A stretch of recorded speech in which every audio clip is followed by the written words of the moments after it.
gentlemen, my name is Andriy Konochenkov. I am the head of Ukraine Wind Energy Association.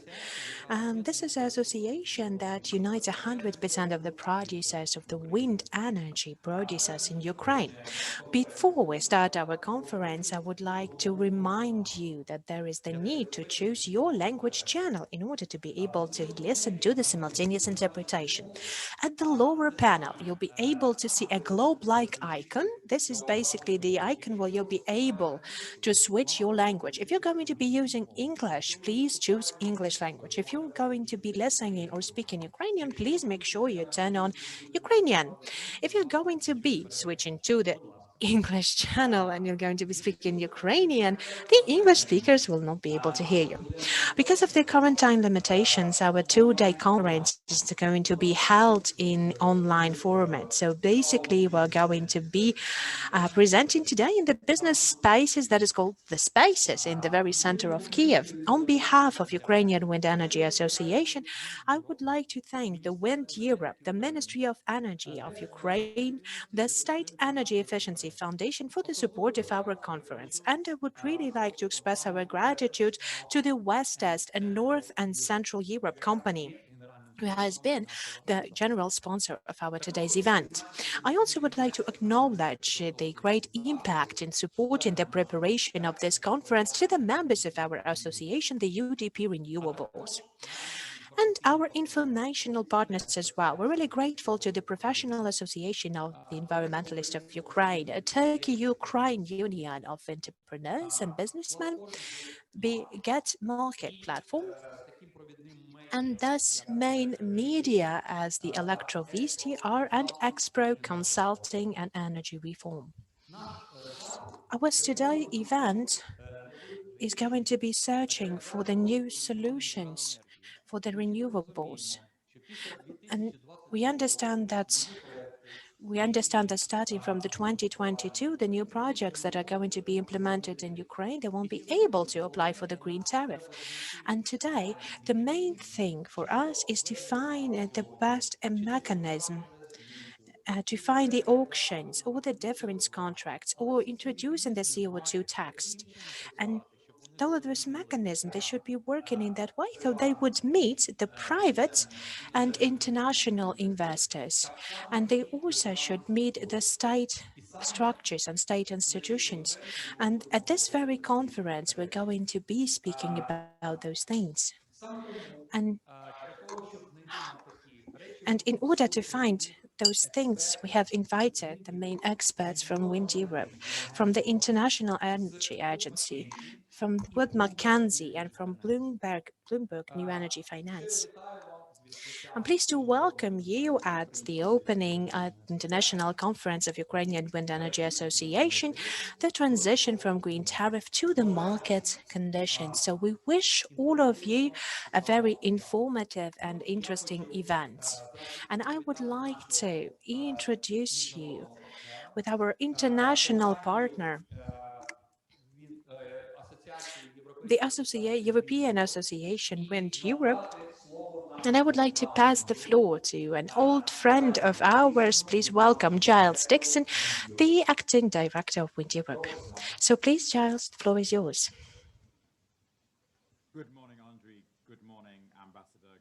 Good morning, ladies. And you must be muted. And many congratulations to you on the organization of this annual event. Your microphone might be off, Giles. We can't hear you. Pleasure for me as CEO of Wind Europe to be taking part in this event with you.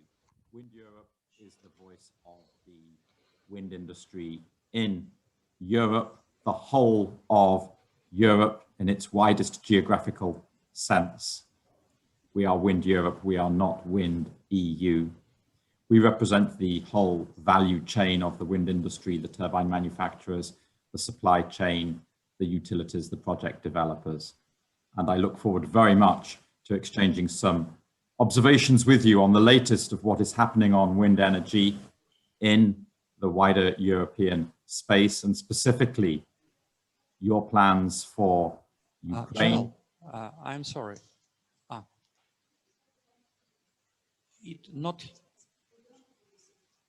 Giles, we're really sorry, we can't hear you. Maybe your microphone is muted. Please, can you make sure you unmute your microphone?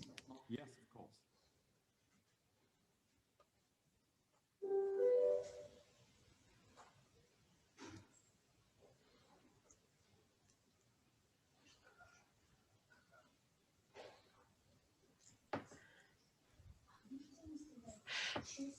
Giles, can we ask you to choose the English channel for the interpretation? You might have not chosen the channel.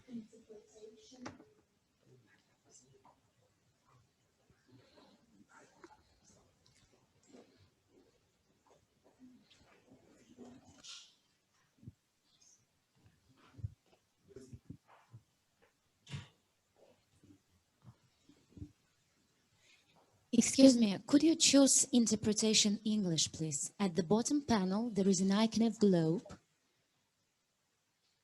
Interpretation Yes. English. Thank you. Perfect, thank you. Now we can hear you, so we'll have to ask you to start once again because we're not able to hear you all this time. Many apologies for that. Good morning, Andre. Good morning, Ambassador. Good morning, ladies and gentlemen. I apologize once again for not having switched on my interpretation button earlier. It's a great pleasure to be able to share some thoughts with you today as the CEO of Wind Europe, the body that represents the entire wind energy industry for the whole of Europe, that is Europe in its widest geographical sense. Many congratulations, Andre, on having gathered so many people today for your annual event. I'm looking forward very much to the discussions that we are going to have today and tomorrow, and I wish you every success for the deliberations of your conference. Thank you, Andre.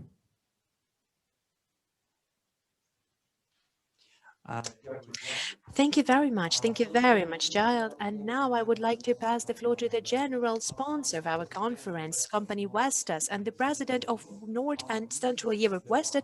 Please welcome Niels de Baar. Mr. de Baar, please, the floor is yours. Yes, I hope you can hear me well. And I clicked on the button for the interpreter. Honorable Ambassador Mikkelsen, dear Andre, dear Giles, distinguished guests, also warm welcome from my side to the annual event of the Ukrainian Wind Energy Association. It is an honor for me to open the conference together with you, Andre and Giles. To begin with, I'm really happy that Ukraine is back on track on the energy transition. We overcame the period of uncertainty due to retroactive changes in the renewable energy program and the COVID-19 restrictions. With already 1.3 gigawatt wind capacity installed, more than half with Vestas turbines, there's still a lot of growth potential in Ukraine. We see 4 times as much capacity installed in Poland and 50 times as much in Germany.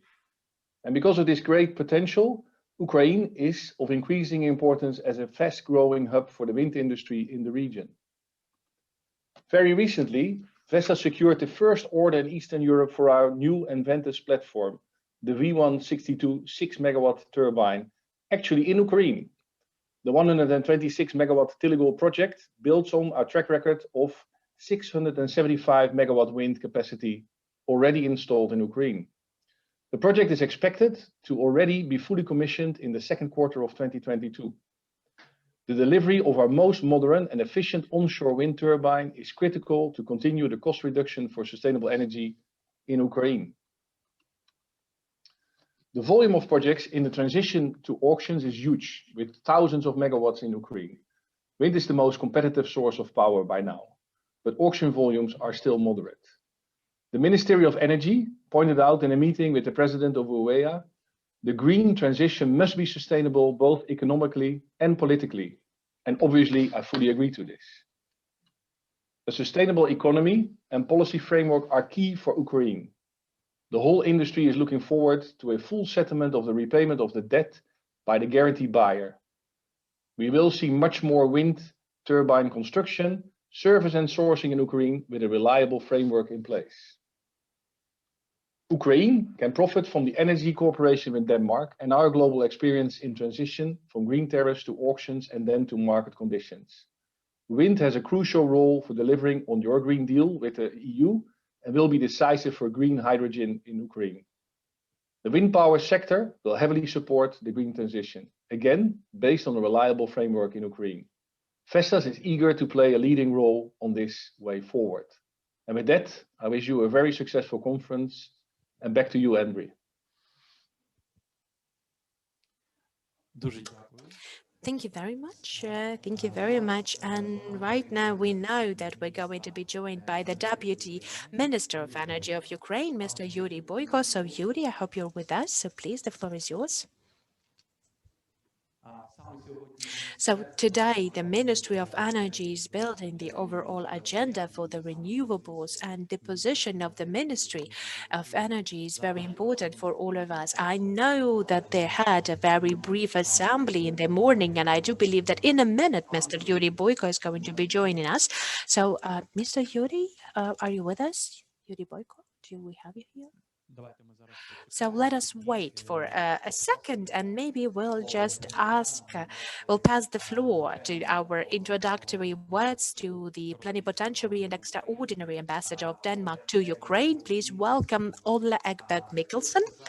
And I would like to say, before I pass the floor, that His Excellency is not just representing the Denmark, but also representing in Armenia and Georgia. And Denmark is currently one of the most developed country if we speak about the wind generation sector. They generate almost 50% of energy generated by wind.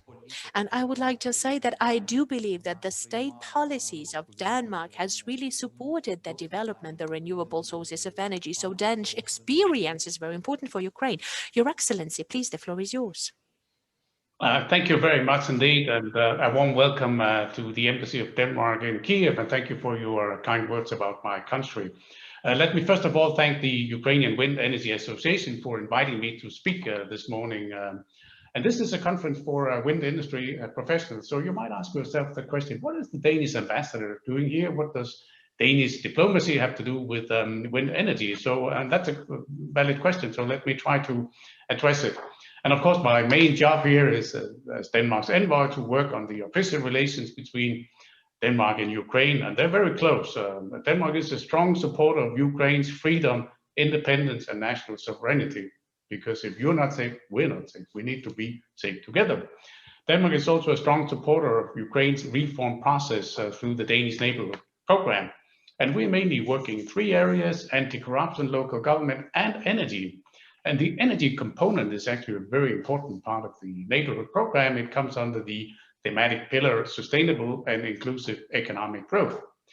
Now, this reflects that without energy security and efficient and sustainable use of energy resources in Ukraine, there will be no sustainable and inclusive economic growth. Actually, there will be no economic growth. If there's no power out of the socket, there will be no growth at all. So this is crucially important. Now, how does this work in practice? Well, technical assistance is delivered by the Danish Energy Agency as government-to-government cooperation. And right now, we are in the process of finalizing the next phase of the program from 21 to 26 under the new title, Ukraine-Denmark Energy Partnership Program, reflecting the ambition of both Denmark and Ukraine to take the cooperation to the next level. And in the next phase of the program, we will focus on a number of areas of particular relevance for the further development of the wind industry. First of all, long-term energy planning. The Danish assistance will support the development of strategic national energy and climate plans, including the Ukraine Energy Outlook. It will explore long-term energy and climate scenarios, including the role of renewables, to illustrate how Ukraine can meet the goals of the Paris Agreement and align with the European New Green Deal. Secondly, Denmark will support Ukraine with integration of renewable energy in the national energy system and will share the Danish experience with the regulatory framework for renewables, for instance, the auction system that we have. Now, some might say, well, Ukraine and Denmark are very different when it comes to energy systems. So what is it exactly that Denmark can bring to the table that is relevant in a Ukrainian context? Well, it's basically the same that makes Denmark relevant as a cooperation partner in energy, not only for Ukraine, but for major economies around the world like China, India, Germany, Japan, and Korea, with whom Denmark has established long-lasting energy and climate partnerships. And it is Denmark's strong policy and regulatory legacy and experience as a pioneer in decarbonizing our economy and maintaining economic growth at the same time. And we started this journey way back in history, back in the 70s after the oil crisis. And back then, Denmark recognized the need for a fundamental reorientation of how we supply, diversify, and use energy, both in relation to supply, but also with respect to the impact on the climate and the environment. And these are exactly the same challenges that Ukraine is facing today. Ukraine needs to diversify its energy supply and at the same time reduce its greenhouse gas emissions by at least 40% by 2030, while maintaining economic growth and ensuring a reliable energy supply. And just to mention one important element where I think our experience is relevant, Denmark's green transition has been characterized by broad political agreements, ensuring stability and predictability for both the energy industry, investors, and consumers. And this is probably the single most important factor behind Denmark's successful green transition. Predictability and stability is also highly relevant in a Ukrainian context, as we have all witnessed during the recent crisis relating to the feed-in tariffs for solar and wind power plants and its impact it had on investors' confidence.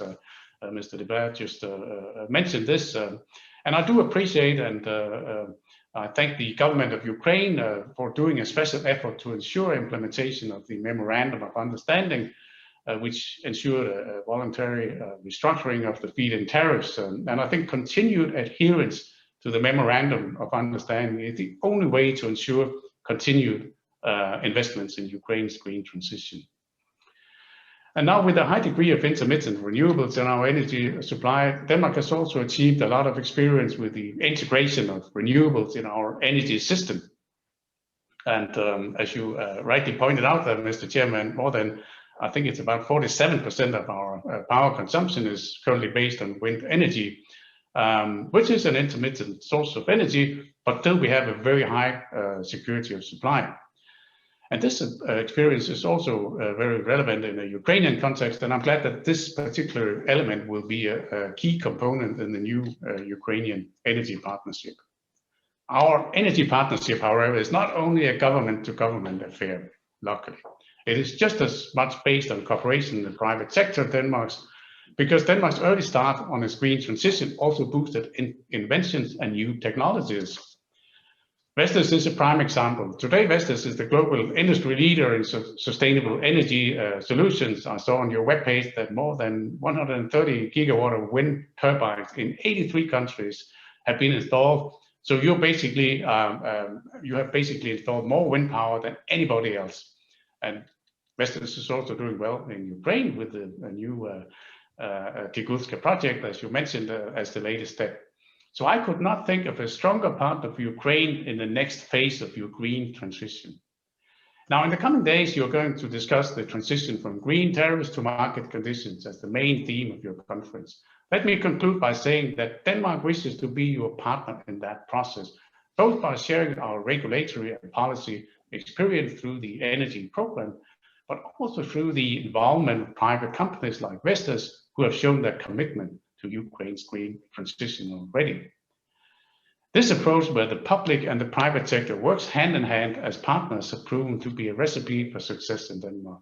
And I'm pretty sure the same will be the case in Ukraine. I wish you a very productive conference. I look forward to work with you. Thank you very much for your attention.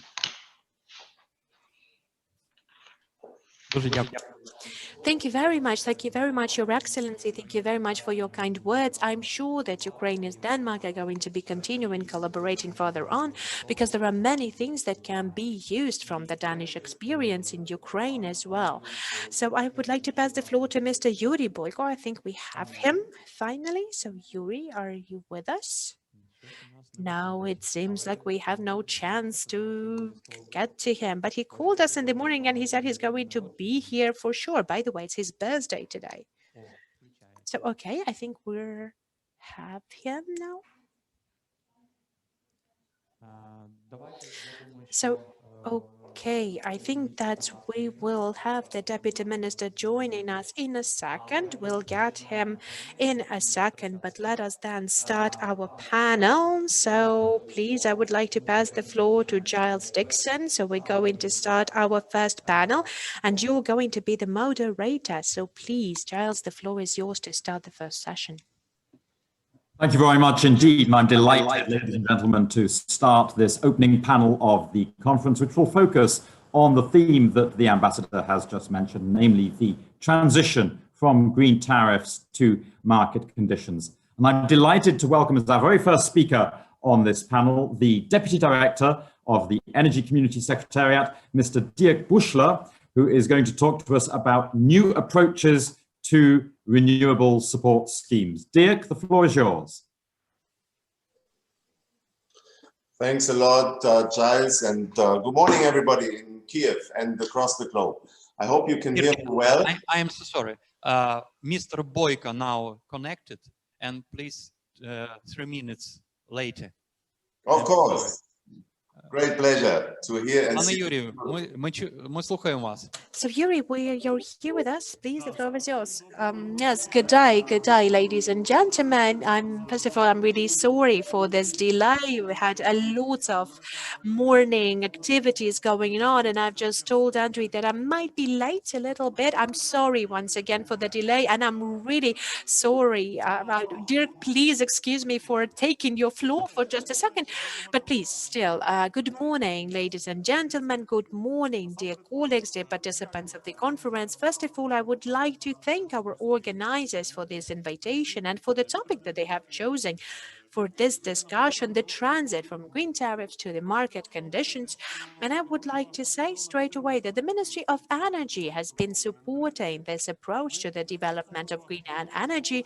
We have had said that the path to the renewables is the red line for the invitation to the producers of the renewables, to inviting them to work in the energy market. So it's a pleasure for us to know that the business is also heading to this direction, and we are the like-minded people in this. I would like to also say that for the Ministry of Energy, the development of the empowerment of the renewables in the overall energy sector is one of the main elements for the development of the energy sector.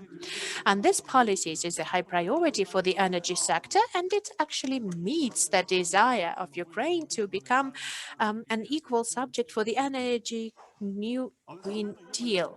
But of course, there are some certain obstacles on this way. In the recent years, in the framework of the green tariff, we had a big decrease of the capacities installed in green energy that actually created the number of challenges, both economical and environmental. You know about those challenges well, so I'm not going to be detailed in that, but I will mention a couple of figures. At the very beginning of 2020, the renewables capacity was 8.4 gigawatts. Out of that, 1.2 gigawatt is dedicated to the wind generation. In 2020, the share of the renewables in the overall energy production in 2020 was 20.4%. Is it big? Is it enough or no? So if we will consider our current energy strategy to 2025, then it presupposes the a non-linear development of the electric energy year by year. In 2025, the renewables should be no less than 25%, and in 2030, only 13%. So this is the figure that we're definitely going to reach according to the results of this year, and actually gives us the understanding that we need to update our strategic documents, and the work is being conducted by the Ministry of Energy and the other institutions in the government. At the very beginning of March, the government has approved the energy strategy of Ukraine till 2030 that has identified the strategic goal in providing the renewable generation in the overall energy sector on the level of 25% in 2030. And we believe that we have to stick to this number, understanding the factual growth of the generation, understanding that the equipment is getting cheaper. So we understand that the current the current figures of the energy in Ukraine has been shown by the solar energy and solar power generation. If we will only stick to the national plan of the energy generation, then speaking about the solar stations, we have overcome the plan by 3. And in other technologies, we have seen the lack of the share. So for example, the wind, we didn't have it by 3 times. So the Ministry of Energy believes that there is an opportunity to reach the strategic goals by the unreleased potential of the wind and solar energy. So we believe that the wind energy can play the key part in that. The technologies get becoming cheaper, the percentage of the capacities is growing, the capacities of turbines is growing, the huge wind potential, the free areas of land are available, and it's much more interesting for the energy system, the profile of generation overall. Increasing the wind turbine generation will be important in autumn, where the energy consumption increases. As I've already said, the development of the renewables has to be based in competitive conditions, understanding the market's needs and the needs of the energy system. If this sector will require support, then the more effective system of stimulating will be created in the auctions with the division of the quotas of support. The system will give you the opportunity to admit the systems for the placement and installment of the wind stations and identify on the investment profitable project and to get the prices for the green energy close to the market prices. Still, the implementation of the auction has been postponed lately, even though there is good situation with the existing projects overall. Right now, the Ministry of Energy, together with the National Council on the Energy Tariff, is going through a research of the resources available to balance the energy market and providing the opportunities for the auctions this year. And in this case, we are hoping to have additional quotas of the support for the renewable generation together with the system of additional wind generation. Moreover, the Ministry of Energy works on the legislative base in order to engage the producers of the wind energy to the main generation. We believe that this is going to be the support shifting from the green tariff to the so-called feed-in premium or the difference contract for already existing agreements and for the agreements that will be closed by the winners of the auctions. It will provide the opportunity for the producers to be the full participants of the market and to base their own strategy for selling the energy at the different segments of the market. Another direction that has been also processed by the ministry together with the State Energy Efficiency Foundation is providing the so-called origin certificates for the energy that have been generated from the alternative energy sources. It is presupposed that this origin certificate will help us to improve both the value and quality of this energy. For those users that would be really interested in procuring the clean energy for taking down the potential customs barriers from the side of the European Union or decreasing their taxation for the carbon emissions. And the importance of this certificate is grows because the fiscal measures are growing and because the CBAM mechanism is going to be provided by the European Union. To conclude, I would like to say that the ministry is always open for the further on dialogue and really really would like to engage all of the stakeholders in the energy sector development. And based on the results of work of those professional platforms as we have today, and we understand that this conference is very important for the sector development overall. Thank you for your attention. I wish you best of health, good productive discussions. Thank you very much. Thank you very much. Yuri, first of all, I would like to wish you a happy birthday because we had this information that it's a birthday today and we've already greeted you. I'm really grateful for being that optimistic, and I do believe that the wind energy and it's going to be developing in no other way. There's no other way, actually. And I would like to pass the floor again to Dirk Buschle. So please, Dirk, we're really sorry. We are getting back to you once again. So please, now the floor is yours. Thanks a lot, Andre, and happy birthday to you also from my side. If I'm happy to cede my place in this conference to one person, it's definitely Deputy Minister Yuri Boyko, because he was so instrumental also in reaching an agreement on last year's crisis, and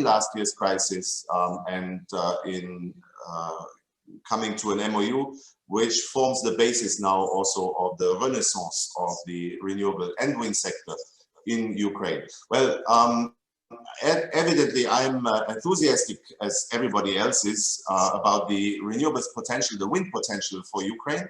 And I think Ukraine already did a lot in order to create the foundations for tapping into that potential. At least this is something that we notice when we compare Ukraine to our other contracting parties, to the other contracting parties of the energy community. Ukraine was a frontrunner thanks to a very attractive, if I may call it that way, feed-in tariff. And we have all seen the results of that. A surge also in renewables being either pre-qualified or already deployed, which peaked in 2019. Unlike in the energy community or in international organizations like the EU, we sometimes tend to believe it's not necessarily the targets which are the decisive pull factor. Targets that we are discussing right now for 2030 for our contracting parties also in the energy community. No, there is indeed a genuine market for renewables, and that's evidently something that is very much welcome. A market, admittedly, that has been subsidy driven in Europe, in the entire Europe, but also in Ukraine for a long time. And maybe if one had observed the development in Europe closely, it would have been clear already before the crisis in 2019, 2020, that the boom based on subsidies alone would not be sustainable in Ukraine. There is a general trend around the globe, everybody's aware of that, of declining costs for renewable technologies. Grid parity is probably here, especially if one deducts the generous support that are still being paid to fossil fuels also by Ukraine and in Ukraine.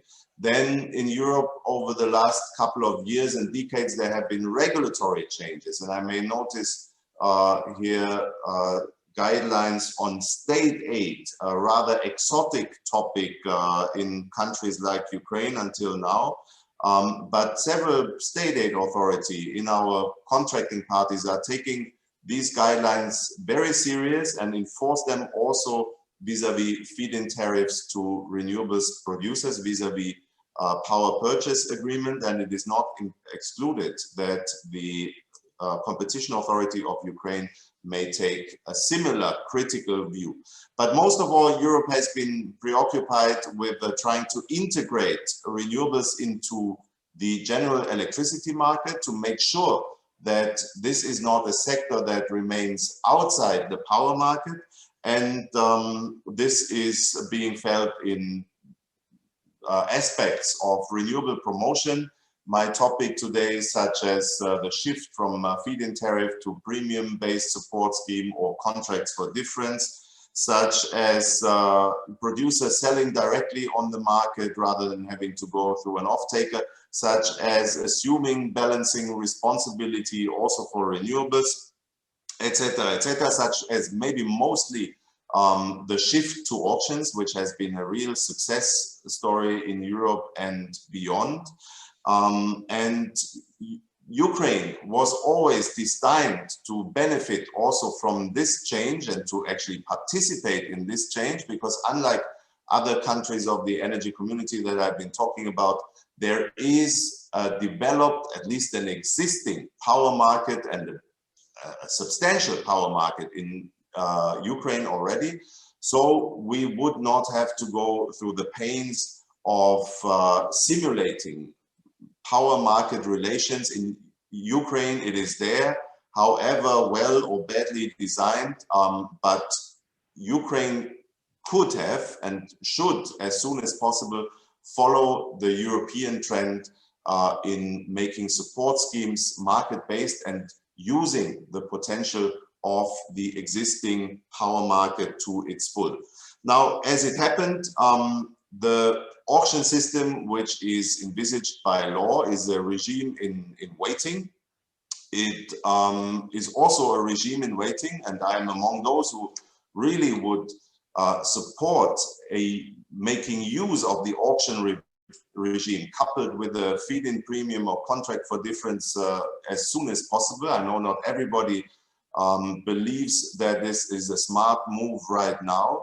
Yet the reason why auctions remain for now theoretical in Ukraine was evidently also the events in 2019 and 2020, something that could be summarized or that could be called a perfect storm, the consequence of the surge in the request for feed-in tariff support, and then the impact that this had on the off-taker, the guaranteed buyer. There was, in the course of the mediation that followed, we discovered a lot of flaws indeed in the design of the renewable support system, but also the power market more generally. And it is about time that these flaws are being addressed. And I'm very happy to hear Yuri Boyko's announcement that he's not only open, but will be proactive in indeed not only crisis management, something that we did under mediation of the Energy Community Secretariat last year and the year before, but also finding a sustainable solution. Some of the issues that need to be addressed, in my view, in I believe everybody's view, is to fix the shortcomings of the power market in Ukraine. There are various price caps, etc. Also, the behavior of state-owned power producers, which needs to be reviewed, and make sure that this market is a market where renewables can trade as well successfully. We need to review the so-called PSO, where the guaranteed buyer is exposed to several obligations also to support households. We need to be to review the rest obligation, the so-called surcharge, which has in Ukraine been turned into an element of the transmission tariff. It actually makes up for, if I remember correctly, around 60% of the transmission tariff, and that is not a sustainable regime either, because especially in a country where protecting end customers from price increases is state policy, you can imagine that you will never achieve full coverage of renewables production and support scheme through the tariff alone. That's why we should indeed continue with this discussion after the memorandum of understanding that was signed with also UWEA's participation and that the ambassador had referred to, tried to stop the bleeding, but the implementation of the memorandum, or the lack of implementation of the memorandum, is preventing us from actually really stopping that bleeding. And we still haven't fully avoided the consequences of that perfect storm that I was mentioning earlier, which also, if things go really worse, could turn into a number of arbitrations that we would not like to see, damaging Ukraine's reputation as a renewables, or as having a great potential for renewables. So this stopping the bleeding is something that needs to be addressed urgently. Be it through budget support, be it through loans, be it through green bonds, whatever. But we, at the same time, and that would be my call and the note on which I would like to end, we need to really engage in a deeper reform of the support regime in Ukraine. This is something where I believe it doesn't make sense only to spend the next couple of years in trying to fix the problems of the past, but we need to engage in that deeper reform in order to make it to the next level. And the next level is auction-based renewable support as soon as possible. So there is no point in decoupling the stopping the bleeding, if I may call it like that, or the fixing the shortcomings or the non-implementation of the last memorandum of understanding, for decoupling that from moving to the next level, auction-based, and market-based support schemes. I think both need to go hand in hand, but in order for both to go hand in hand, we really need a vision, and we need thorough reforms of the support scheme and more generally also of the power market. This would definitely include the separation of the renewable surcharge from the transmission tariff. It would also include focus on flexibility batteries. It would include also a discussion on a carbon price, a meaningful carbon price, which could support renewables, at least among others. And it was also mentioned by Yuri Boyko, for example, ancillary tools, which have not been really used in Ukraine until now, guarantees of origin. And there, Yuri, I think this goes beyond just preventing the impact of a CBAM from the European Union. Guarantees of origin can play a great role in also in combination with corporate PPA, for example, moving renewable deployment in Ukraine away from state-supported, customer-supported feed-in tariffs. And that altogether could be elements for creating a renewable sector in Ukraine, which lives up to the country's potential, not only for electricity, also for fuels such as hydrogen. And it must be clear, I believe, to all of us that there will be no Green Deal in Ukraine if the renewable sector does not live up to that potential. So fixing it, both in short term, but then in the not too long term, in moving to options must be in our joint and very urgent interest as well.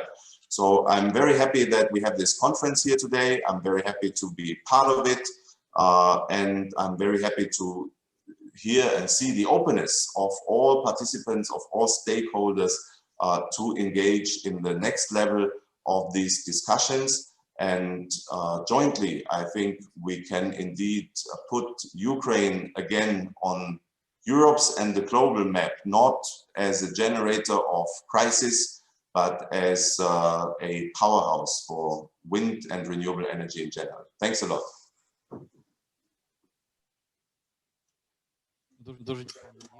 Thank you very much. Thank you very much, Dirk, and thank you very much for the support that the Arbitrary Center for the European Energy Agency has been provided in order to mitigate the problems that we've had in our tariff. I do hope that with your the consultations we'll be able to regulate the issues in our regulatory market, and I hope that the renewables are going to be developing an easier path further on in Ukraine. I would like to postpone Lyudmila Buimister's presentation. She's now in a traffic jam. She has been there for an hour and she told us that she's going to be in a second here with us, but we're not going to lose time still yet.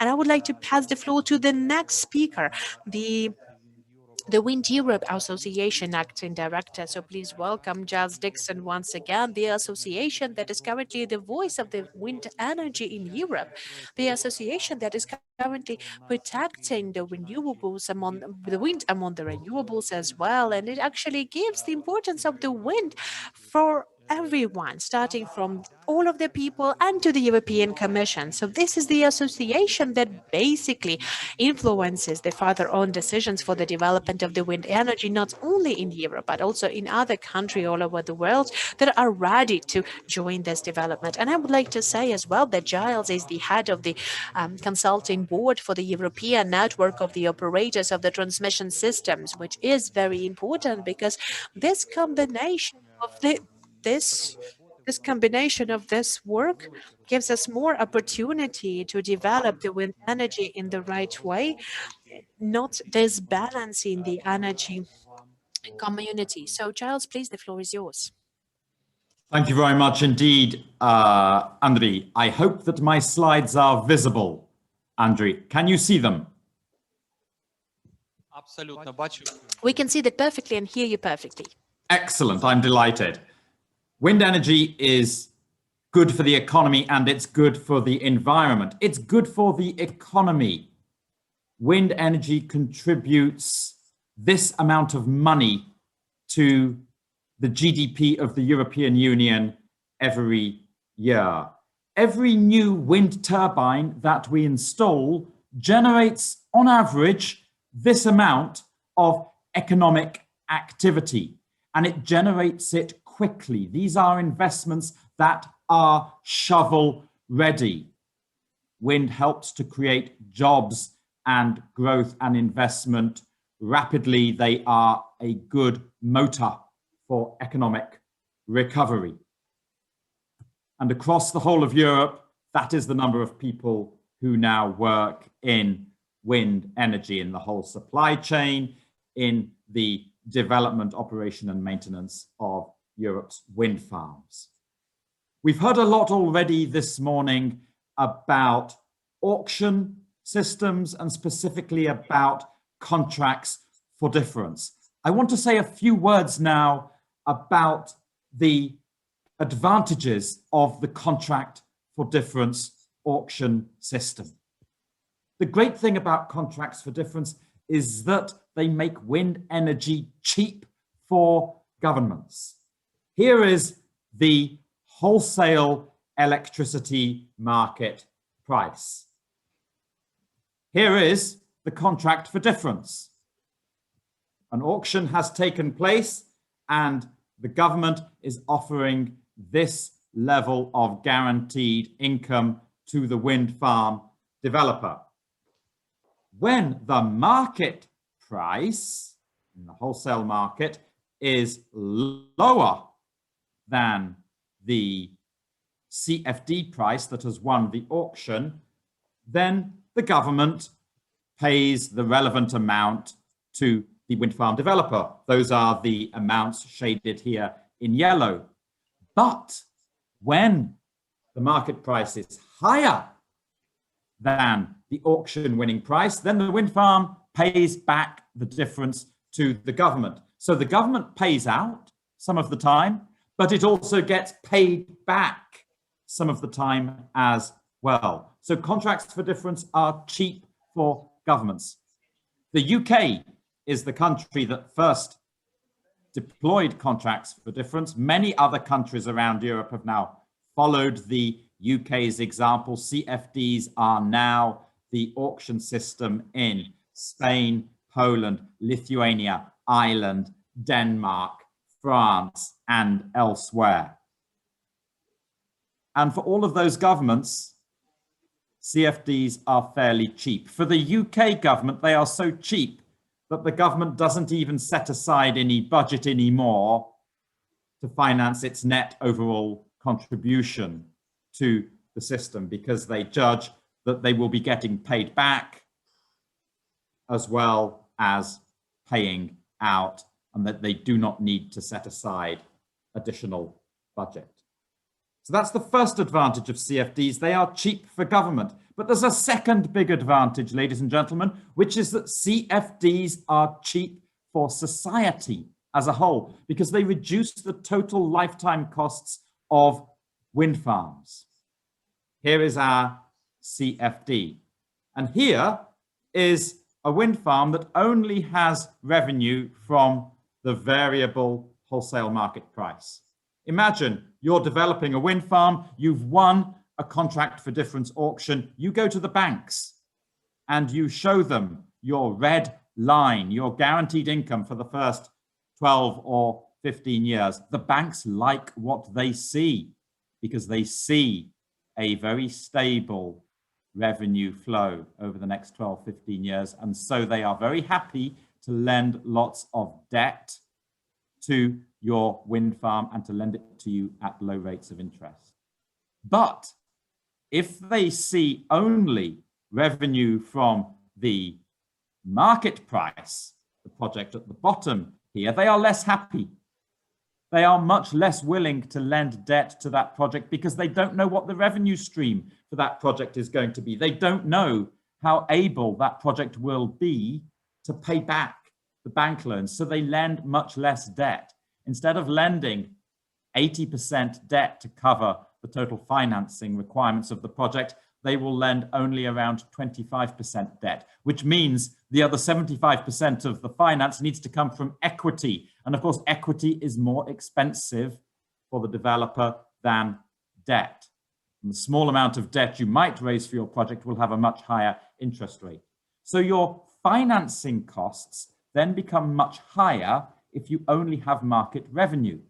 Whereas if you have a contract for difference, your financing costs will be low because you have a lot of debt at low rates of interest.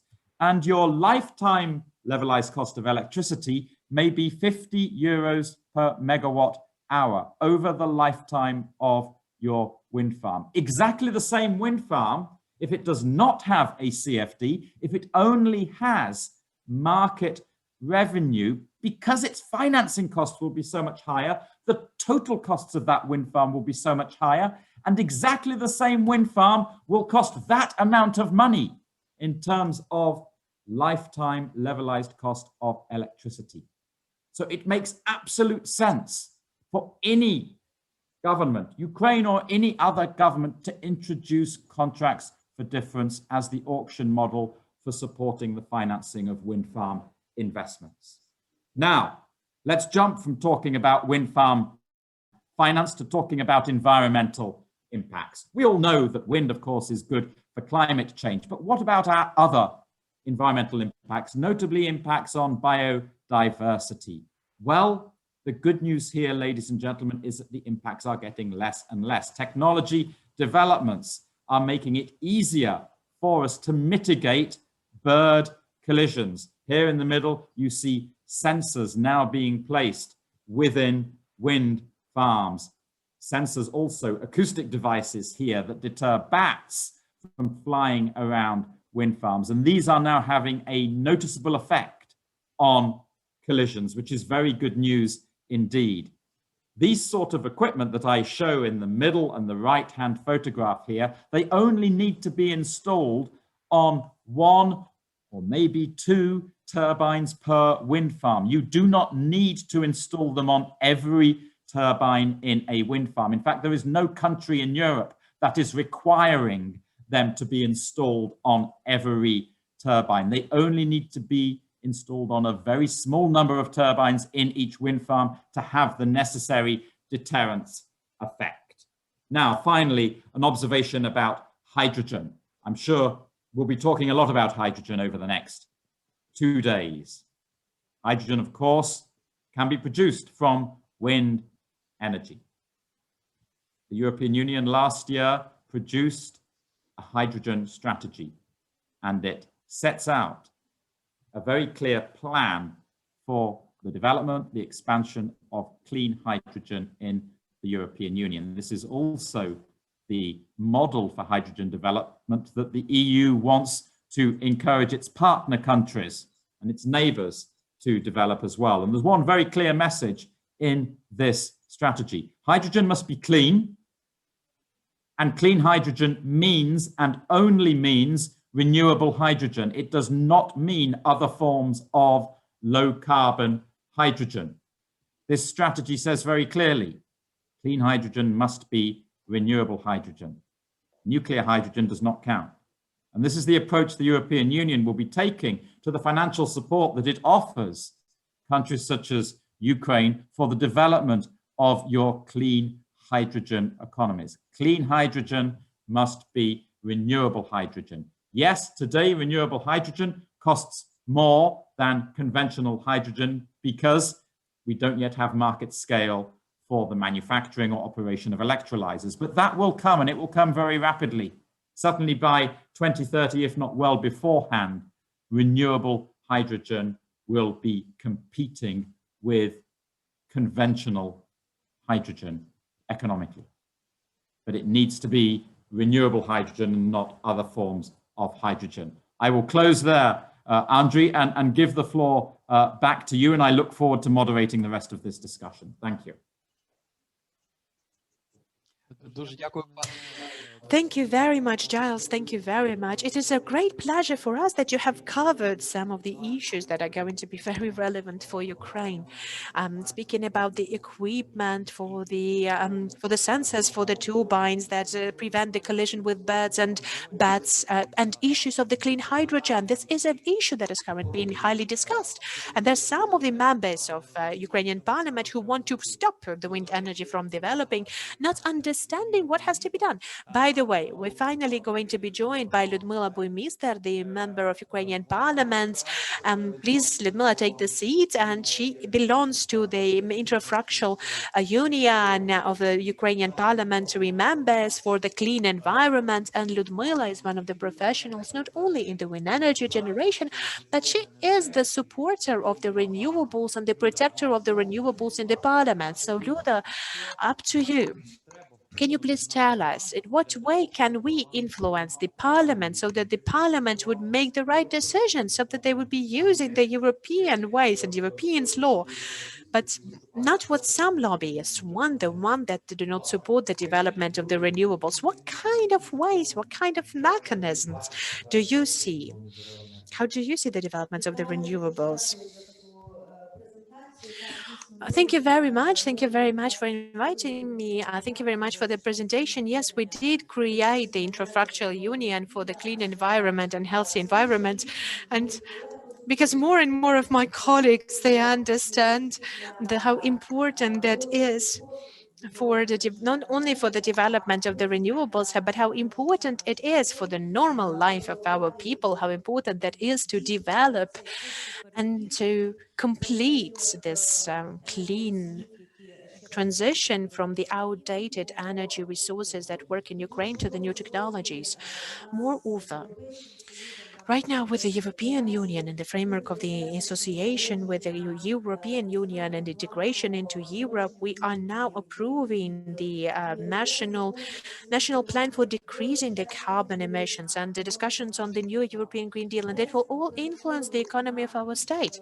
Without switching to the cleaner sources of energy, it is impossible for us to imagine the economy of a healthy country in the 21st century. Right now, our union and by other colleagues of mine, we have done a lot of explanatory work, because basically we have seen a lot of big PR campaigns against the renewables in the press.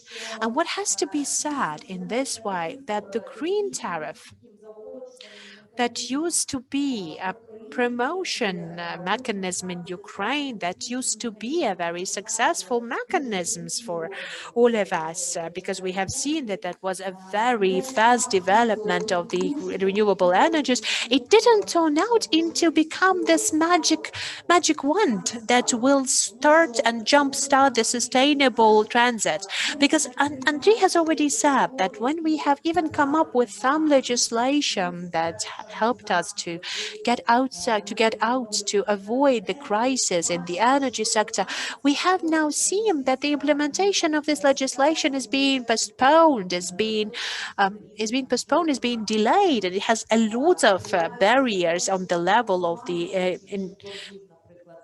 on the level of implementation. We can see that there has been a lot of laws that help and support the compensation of the debt, but then we see that there is no money at the level of the executives. And all of this situation overall, and my colleagues from Europe have said it, because I was following how all of these processes took place in the European Union while I have been working in the European Union. The green tariff, the countries have switched from green tariff to compensating the difference and to going through the more of the market-based mechanisms. But there is one big problem that we have. Unfortunately, we haven't yet built normal, a healthy, competitive market in many different segments of it. And we have seen that when the when the law on the energy market has been started, then the a lot of market players, because there was no good legislation framework in place, they've started to find the ways to get additional profits. And we have seen, the air being traded, and we have seen a lot of the monopolies in the market being created, and it caused additional costs and additional losses for the generating companies like Energoatom or the operator of the transmission of energy. Well, we cannot avoid going as to the trends that the whole world is going on. We are not going to reinvent the wheel. We're going to be following the path that the European Union has already been through, and we are definitely going to come to the civilized European regulations of the energy markets. And we understand that according to the association agreements, the main spot for our all further on development is the integration of Ukrainian energy system to the European energy system. We have already started at the very first steps, and into this direction, we had the law on certification of the operators has been approved. Today, we're going to be considering at the committee, first of all, we're going to be considering the 4503 draft law that is helping us to take down the manipulations, to take down all of the monopoly actions in the energy market, and to create the competitive conditions in the market.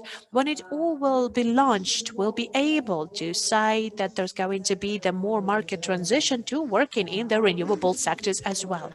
But only after, and I'm going to mention that once again, but only when the markets are going to be starting working in the civilized matter. Otherwise, there's definitely going to be someone else who's going to be responsible for everything, There's going to be someone who's going to be responsible for all of the losses in the market. And it's frightening for me to see now how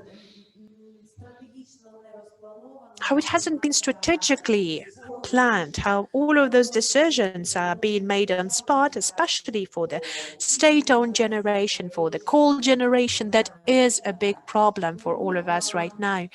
And switching to the market conditions is going to provide us with these opportunities for the further on development of the offshore generation that unfortunately Ukraine doesn't have yet.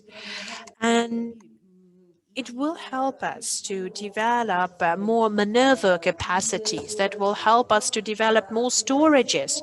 And I do believe that it has to be or based on the overall strategies. So we have to start the review of our strategies.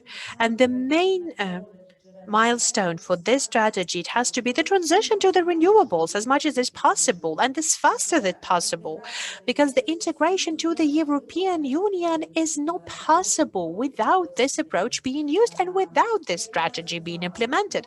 As I have already said, the market conditions and fighting the crisis for the energy markets in order not to create this kind of financial gaps is important. And overall, just to wrapping up, I just wanted to say as well why it is important that we're currently discussing those strategic topics, and why are we sharing our the experience of the European country. Why are we referring to that as well? Because the biggest threat right now in the hybrid war with Russian Federation is the threat that is already here next to our door, is the threat of losing energy independence of our country. This threat has already been in place with the import of the electricity from Russia and Belarus. That's what we have seen, and we're going to do everything in our efforts in order to mitigate this crisis and to take down this crisis. I do hope for the support of the expert community in this case. We do hope for the support of our colleagues from the associations, from the Parliament of Ukraine, because Only in the joint energy system with Europe we will be able to finally fight back to Russian Federation, which is very important for all of us. Yes, thank you very much, Ludmila. Thank you very much for your sincere conversation. Thank you very much. And I hope that we're going to be discussing the wind energy straight away of what is going on in this market. Thank you very much for being in this studio. And I think that a lot of people have heard you and are going to draw some certain conclusions of how to support the renewables energy further on, because today is the main source that has to be developed in Ukraine. So Giles, please, the floor is yours. Back to you.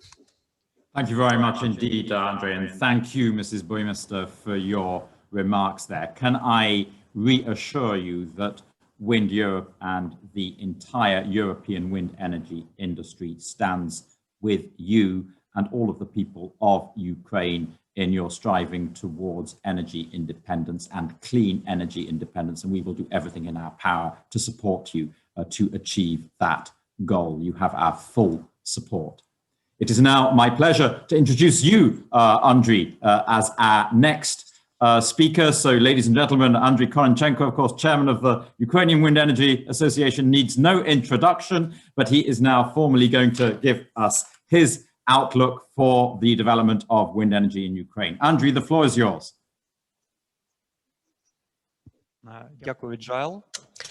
Thank you, Giles. And I'm going to start my presentation.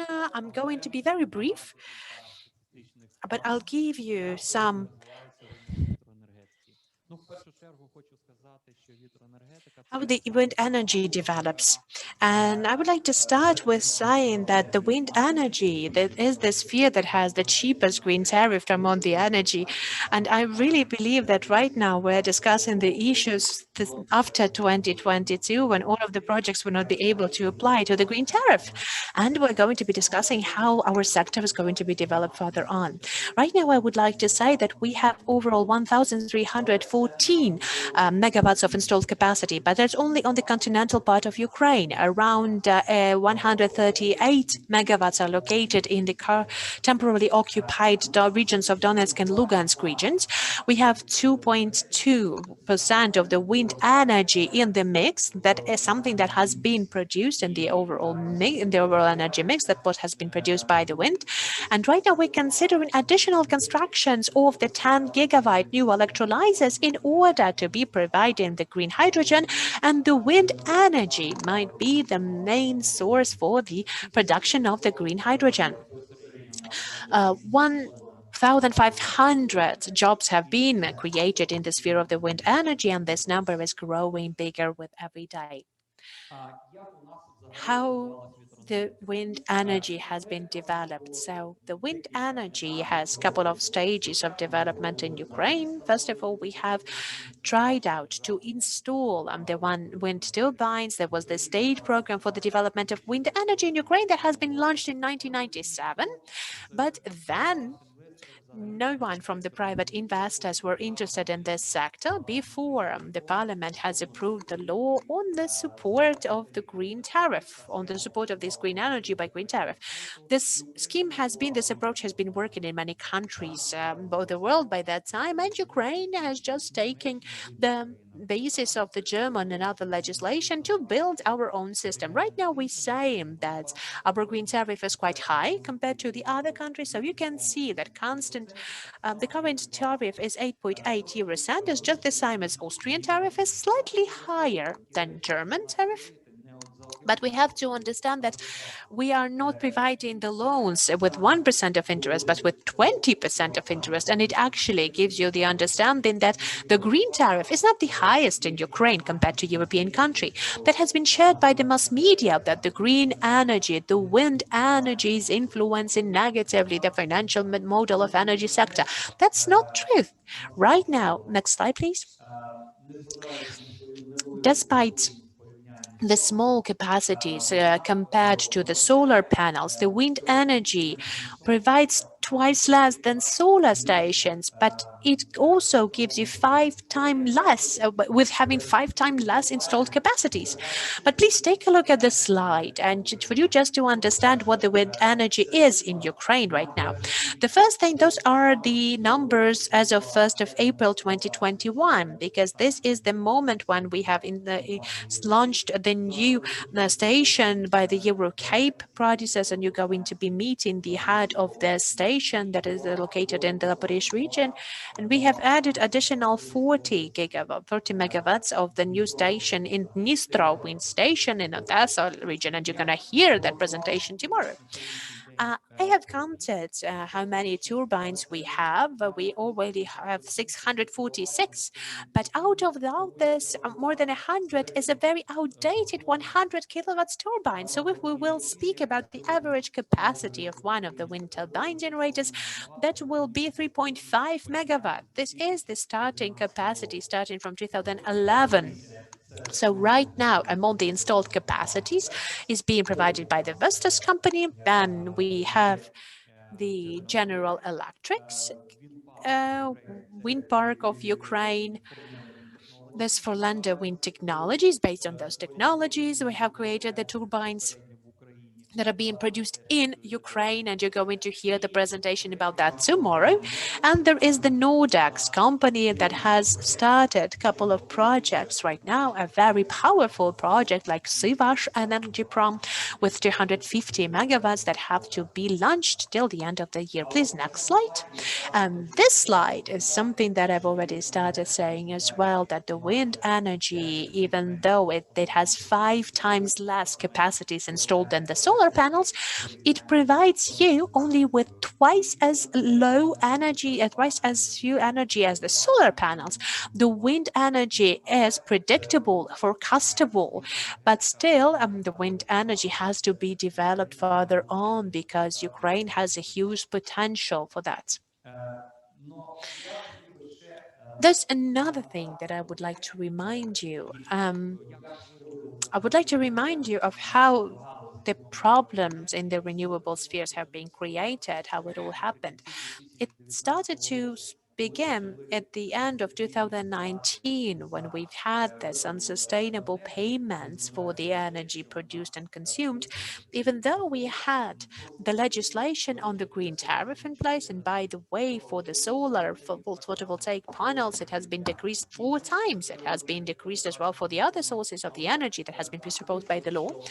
But it turns out that each time when the new minister came, they had the new people coming, they had the new idea, voice up for the Ministry of Energy. The members of parliament have reviewed the legislation, and we've constantly had some certain changes. Then it turned out that the people stopped paying for the green tariff. The state stopped paying for the green tariff. And starting from March to July 2020, 4.5% has only 4.5% have been paid according to the green tariff. But when the problems have started, the investors have turned out to the center of the conflict resolution in the Ukrainian energy that has been by both Ukrainian and European wind associations, that we have ended up this conversation by having the memorandum of understanding and providing the new legislation that actually decreased the green tariff and that presupposed the restructurization of the debt. The law itself has decreased both the tariffs for the solar generated energy and the wind generated energy, and it took the liability of payment of the debts by 40% till the end of 2020 and 60% till the end of 2021. So what do we see right now? Right now we see 5,600 megawatts of the project that have already been certified for being launched, and they have already signed the pre-PPAs with a guaranteed buyer. They're ready to be constructed. They're ready to be launched. We know that all those projects will not be able to be finalized, and they're going to be finalized only in 2022. And we are now considering the different schemes, what kind of schemes of the support will be available there, or for the project that have already been prepared for the construction. Right now, the debt is on the level of 19.9 billion hryvnias, and there's still debts for the energy produced for the year 2020. Still, we haven't introduced the auctions, even though you have heard the presentation and by the Deputy Minister of Energy, and has given us very positive chance and very inspirational chance that we're going to be reconsidering the auctions once again, and that they're going to be introduced once again. And the most important thing, that we do not have a strategy right now. What Mr. Buimister has mentioned, Mrs. Buimister has mentioned, we don't even have the roadmap for the further development. And to wrap up, I just wanted to tell you that everything that you would like to learn about the wind energy in Ukraine, you can take a look in our Outlook and the overall market overview that we have been publishing every year. And by the way, for all of the people to understand who are against the wind energy, we had published a specific book that has been mostly targeted to children, but I know is being enjoyed by the adults as well. The book that is titled The Secrets of the Wind. What is wind, how you can use it, how it comes up, how it's been created, starting with the private households and ending up with the modern wind turbines. And I would like to finalize with this slide. We have more than 70 companies that are members of our wind association. Now they still believe that the development of the wind energy, and they're ready to collaborate further on for the energy independence of our country. Thank you for your attention. Thank you very much indeed, Andriy, for that comprehensive and inspiring presentation, and many congratulations in particular on the publication of your children's and adults book. I look forward to reading it. It's now my great pleasure as the final speaker in this panel to introduce to you Mr. Igor Nus, who is the Sales and Business Development Director for Eastern Europe and the CIS Investors. Igor, the floor is yours.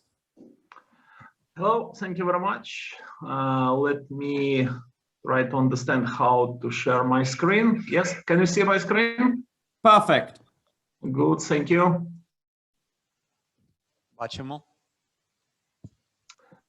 All good. So today I would like to discuss a bit innovative solutions in wind energy, vectors and trends based on Vestas experience, first of all. My name is Igor Nus. I'm an investor since 2012, since Vestas stepped in Ukraine and the CS countries markets. A bit about Vestas, about our company, was quite a lot of discussion today. Vestas has 40 years experience in wind energy, 132 gigawatt installed capacity. We have employed today 29,000 employees and around 50,000 turbines. We have our total combined cycle under the service. When we go about our first trend, we see that this is globalization. Wind energy today is not only the kind of trend fashion as we see in some oil and gas country, but wind energy today we see that comes really one of the vectors of drivers of economy of many countries. In particular, our company is existing today and operating in 83 countries. As you can see, that quite interesting number that even in 2012, million tons of displaced CO2 emissions here. This is another trend. This is trend of competition renewables to traditional energy. I remember it was year 2013. We had also a conference in Ukraine. The representative of DTEC told that, guys, look, in 2019, 2020, you will see that renewable will start to compete with traditional energy full scale. As you can see on this graph, that global average on onshore wind declined from 96 US megawatt hours in 2009 to an average of the world, of course, 50 US dollars per megawatt hours in 2019. This is decline around 48%. The impressive cost decrease has mainly been driven by declining wind turbine prices and increasing power output. If you can see, and if you can speak about solar, for example, fixed axis solar PV, impressive price decline we see of 81% since 2009, and remains with 57 US dollars per megawatt hour, more costly than onshore wind, but solar PV tracking systems has now overtaken wind with an average cost advantage of $1 per megawatt hour. Offshore wind has started to close in the past 5 years. Costs came down by 60%, mainly through economies of scale and efficiency improvement. This is another trend. This is another trend of wind energy, continuous technological advance in rotor size, blade size, and tower heights. Reflects commitment and ability to provide value-adding solution to meet any needs. This has been evidenced through time. In particular, our company continually strives to deliver the lowest cost of energy with the wind industry by bringing commercially valuable products and services to the market. Our technology strategy derives its strengths from market-driven product development and extensive testing, and world's largest wind power testing facility in Denmark. As for example, you can see that first turbine was 1979. V10 30 kV means 10-meter rotor diameter and 30 kV power. As of today, our offshore technology is already V236 meter and power 15 megawatt. This is indeed one of the biggest turbines today in the world. It underlines our full return to offshore wind energy. Today, we are already quite interesting discussion about hydrogen, and we see that offshore wind will be one of the main driver for green hydrogen. In particular, leverage is modular approach and proven system designed from Vestas onshore and onshore turbine technology. And every time when we increase hub height, and increase rotor diameter, increase power, we increase our efficiency and decrease cost of energy. This is another trend, what I can see now. This is what was also discussed today. This is the governmental support of any of green initiations. Denmark has shown how to create economic growth while simultaneously reducing CO2 emissions and energy consumption. We can see that driving of renewable energy investments in Denmark, for example, ensured stability through long-term policies, including cost-effective renewable energy subsidy shares, energy taxes, and attractive feed-in tariffs, guaranteed prices. The policy work has succeeded both in driving the transition to renewables as well as keeping electricity production price below average in the European Union. And this is another trend, one of the main ones. We got a lot of questions, discussions about how to live without traditional energy. What about balancing? And this is a solution for tomorrow, hybrid. This is already under the trial testing today, where our company quite strongly involved in this particular example. It's a project in Australia, located in the central north Queensland. And you can see some example for 60 megawatts, 60.2 megawatt installed capacity. We combined 43.2 Vestas turbines, then 50 megawatt of solar PV, and for this needed only 2 megawatt storage, electrical storage. This was purely engineering work based on calculation of wind speed in particular region, solar radiation, and consumption. And on a peak basis, when wind and solar works together, on a peak basis, when peak consumption is more than solar and wind can distribute, and of course to also to stabilize sustainable energy, we use this battery storage. So had a lot of discussions talk that producers should provide battery storage equal to installed capacity. I saw this in many countries, emerging markets actually. But as an example, you can see this project is of trial, and just to finalizing the trends, what we have seen today, this is the first of all globalization. Second, This is the technical development of technology, highest rotor, highest hub heights, highest installed power. Of course, competition to traditional energy, competition to nuclear, also fossil fuel to gas, which leads to decreasing LCOE, and solutions allowing to work without balancing, to work without far away from the main grids, work in island solutions, and provide sustainable energy based on 100% renewables. Thank you very much.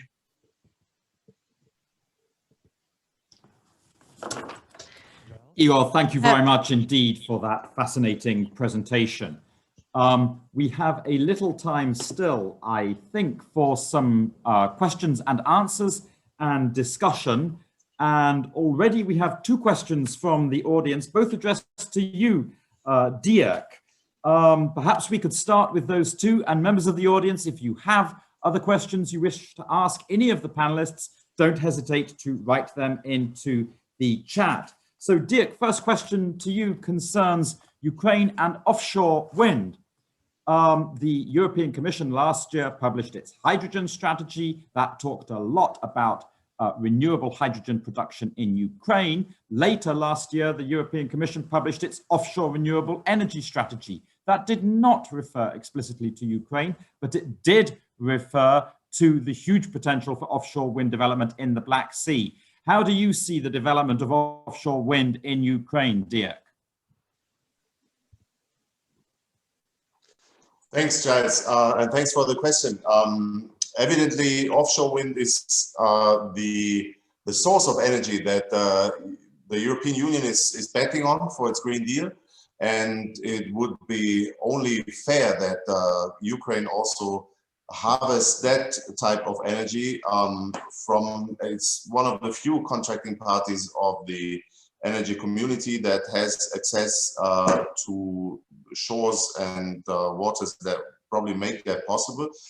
In the Western Balkans, that is limited, and still the European Union is very actively researching to what extent offshore wind would be possible also in countries and for countries not adjacent to the North Sea or the Baltic. That's evidently where the action is happening right now. But I am pretty sure that this is a trend that doesn't stop in those seas, but will spill over to the Mediterranean, to the Black Sea, to any other shores and seas that Europe has access to. And in that respect, Ukraine can evidently play a big role. Right now, the focus of the discussion, as far as I can see, is more on hydrogen, because that may even be the bigger hype, but evidently the two go well together. And start thinking about offshore wind deployment in Ukraine is definitely the right thing to do now. However, and that brings me back to what I said earlier, we have a couple of homeworks to do in terms of market and support scheme design. And before getting offshore and away from Ukraine mainland, I think these issues should be fixed. Thanks. Thank you very much, Dirk. If I could add briefly to that both Romania and Bulgaria want to develop offshore wind in the Black Sea. And across the Mediterranean, governments are now developing legislation and projects. Spain, Italy, Greece all have big ambitions on offshore wind. There is a second question to you, Dirk, as well. Do you support the recently adopted law which allows for the certification of Ukrenego? And how do you see the company's plans moving towards certification? Thanks a lot again for that question too. It's maybe not directly linked to our topic here, but indirectly, yes, it is. Ukrenego is the transmission system operator of Ukraine. It is heavily indebted, and that is worrying. Also for certification, I must say. The viability of a system operator is also one of the criteria, the soundness, the healthiness of a company of that importance. Importance not only for the Ukrainian market, but also for the ambitions of Ukraine to integrate with ENTSO-E. For all these reasons, we need definitely an unbundled and certified Ukrenergo, but we also need a financially viable Ukrenergo. And that's where the link comes to our topic of the conference, to wind energy, to renewable energy. Ukrenergo is suffering from many financial burdens, and it is something I think in the interest of the company as well to get clear rules and also a clearer role in the support to renewables. Definitely the support paid out to wind and other renewables producers ultimately could go through Ukrenergo, but it should be ensured that this is not an element of the transmission tariff, and hence, as not all customers pay transmission tariff either, some of them are even exempted by law, and hence it's Ukrenergo, the TSO, who eventually shoulders the burden of non-paid, or some of the burden of non-paid support to renewable energy. That's an unhealthy situation, needs to be fixed. Otherwise, to answer that question directly, yes, the law that was recently adopted is an important step forwards and creates the foundations for unbundling and certification, but we'll have to review in detail then also what are the prospects of an independent but also a healthy TSO in Ukraine, a TSO that can do its jobs, plenty of jobs it has to do for the Ukrainian electricity market, and can ensure that Ukraine is further integrated into ENTSO-E. Thank you very much indeed for that, Dirk. Well, ladies and gentlemen, it's now 11:30. This panel comes to an end. I would like to thank all of our panelists on your behalf, and I hand the floor back to you now, Andriy. Дуже дякую, Джайл. Thank you very much, Giles. And I would like to personally thank the Wind Europe Association for their help and for their support. I would like to remind you that this is our international partner and our main sponsor, the main sponsor, West, North and Central Europe. Thank you very much as well. And would like to once again remind you, ladies and gentlemen, that we have the most interesting thing happening right now. We're going to have Serhiy Yevtushenko presenting the second panel.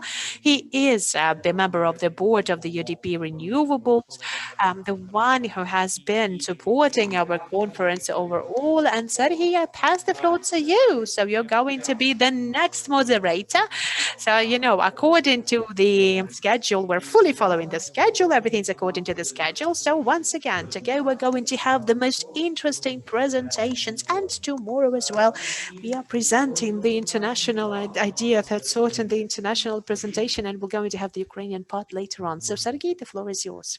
Good morning, ladies and gentlemen. Dear Andrew, thank you so much for inviting me to speak at such a delighted conference. I was enjoying every minute of the morning discussion by such a distinguished guest, international guest, and Ukrainian experts, members of parliament, and members of the government.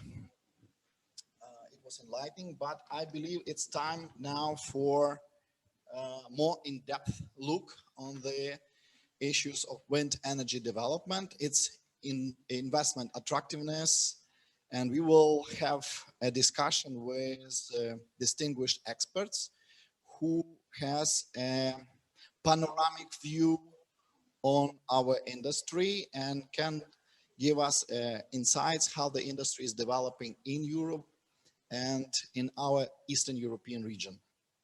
So we will have an honor to host today Mr. Trevor Criswell, energy analyst in the Renewable Energy Division at the International Energy Agency, as well as Ms. Isabel Edwards from Bloomberg New Energy Finance, one of the world leading energy information service providers, as well as Ms. Pia-Marie Notrot a young analyst from Wood Mackenzie, one of the leading companies in energy research. So we will start with Mr. Trevor, and he will have a very good briefing for the development of the wind industry in the world. Trevor, the floor is yours. Good morning, everyone. Thank you very much for that lovely introduction. I'm going to share my screen. Just want to make sure that everyone can see. Yes, we can see it well. Perfect. Thank you. Thank you very much. As mentioned at the very beginning, my name is Trevor Criswell. I'm an analyst, energy analyst at the International Energy Agency in Paris, France. I've been here over a year. It's been great working alongside colleagues, and I really appreciate the opportunity to speak with you today about current and emerging trends in renewables procurement that we're seeing in markets around the world. And this pertains to all technologies, and particularly wind, and I'll get into a little bit of how that is impacting where we are today and where we are going tomorrow. So I want to start very quickly by setting the scene. We look at what is happening in 2019. We saw record additions, and how did we get to those record additions in 2019? What we saw were major policy deadlines that were pushing up those capacity additions. Policy deadlines like what we saw in Ukraine that were adding gigawatts and gigawatts to the grid every single year. And in 2020, we saw something very, very similar. And what I want to mention is that the IEA, we produced 2 market updates last year. The diamond is what you see was our initial market update in May 2020, which was actually showing the initial impact of COVID-19, which was construction shutdowns and also supply chain issues.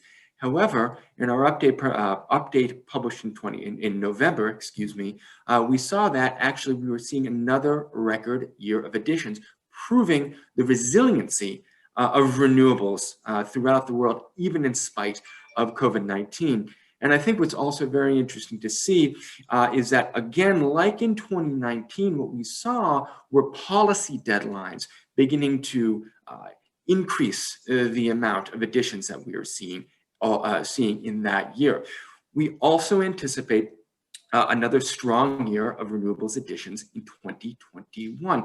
And this is, again, in part due to policy deadlines as well as emerging trends that I would really want to get into as we move along in the presentation. Because as we look to 2022, what we're seeing is a policy shift away from some of the incumbent policies that have been the traditional drivers of growth, such as the policies that we're seeing that led to major wind additions in China in the 13th five-year plan, or the production tax credit that led to record wind additions in the United States in 2020.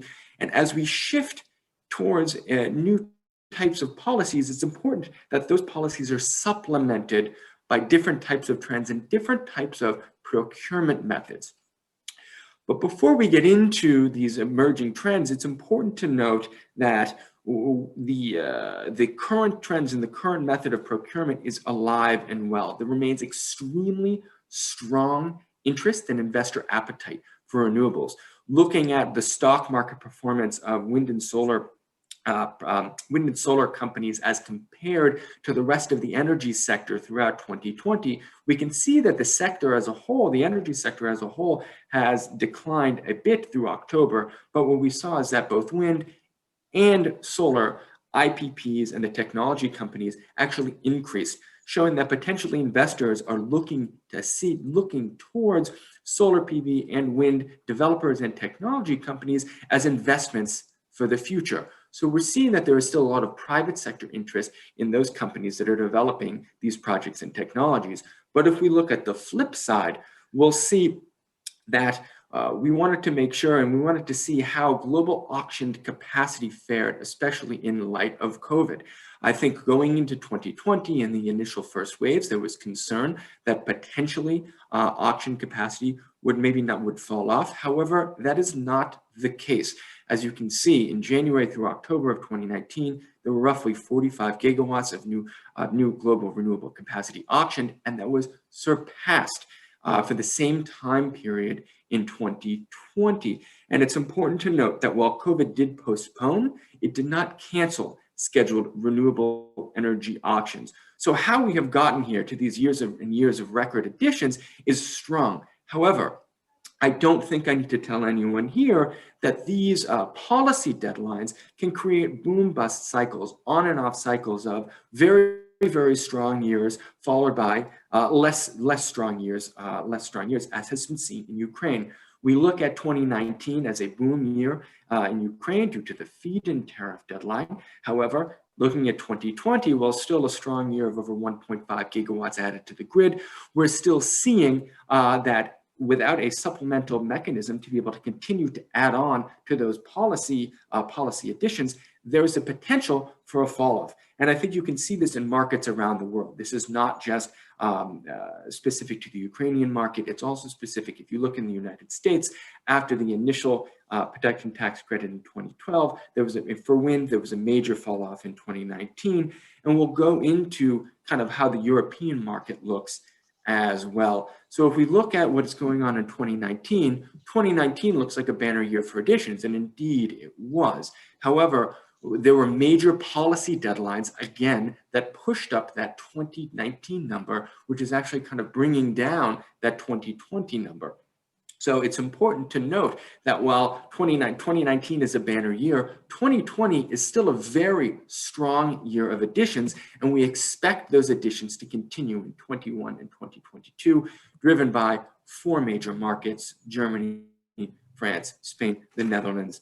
And I just want to note very quickly what we are seeing in those markets. These targets that we're seeing in 2030 are being supplemented by auctions.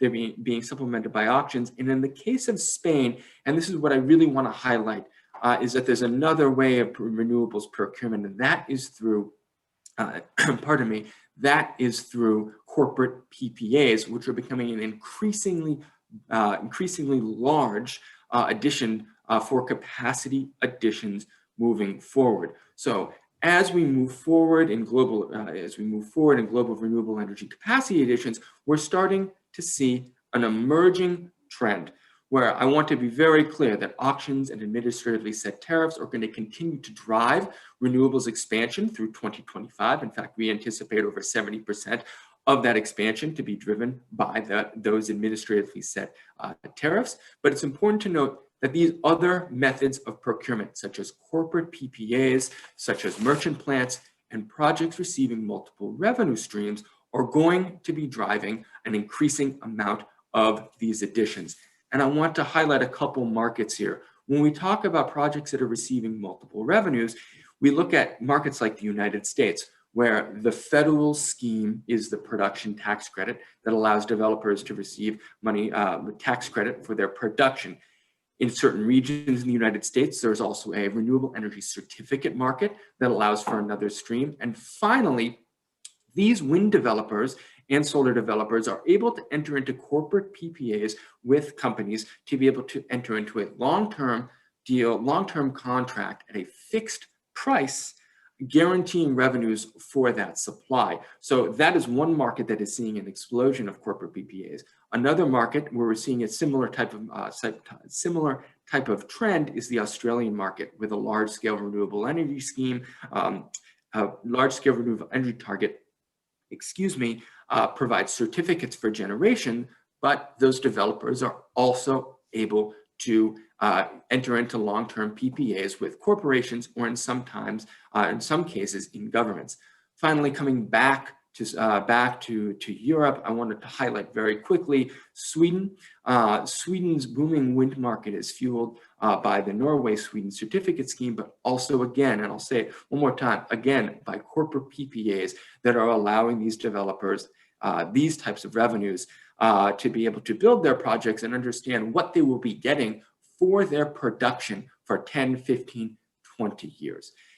And there's one final market that I want to discuss, because I think it's a really good example of how we can marry and join a policy scheme with an emerging market-based plan. If we look across the Atlantic to Brazil, Brazil's market is set up in a way that it has a regulated and deregulated market. The regulated market is run by the regulator ANEL, and they hold auctions almost every year to procure thermal, wind, solar, small hydro in order to add that to the national grid. So developers can bid into those auction schemes to be able to participate and build projects that way. However, Brazil also has an unregulated market that allows consumers over a certain demand threshold to be able to purchase their power through their wholesale market. And what I really want to highlight is how this is impacting wind additions within Brazil. We anticipate, and historically, wind additions have been driven by this auction scheme that I mentioned before. However, as we look towards 2025, we're seeing an increasing amount of what we call free market wind projects drive annual capacity additions. In fact, we can anticipate almost 50% of those new additions potentially coming from that free market. So again, going back to how are we going to be able to move forward and marry these policy-driven additions with a new way, is you look at how Brazil is continuing to have these auctions to add capacity that way, while also allowing for a mechanism for developers and corporations who are entering into these PPAs, whether they be for long-term fixed price supply, whether to meet carbon neutrality goals, or whatever that may be, to be able to work together to increase these additions.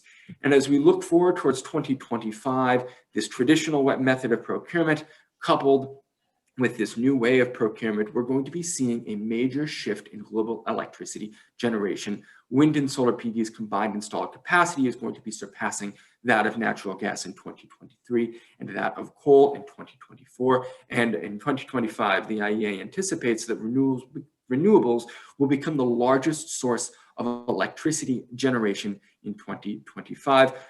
So that's something definitely to look forward to.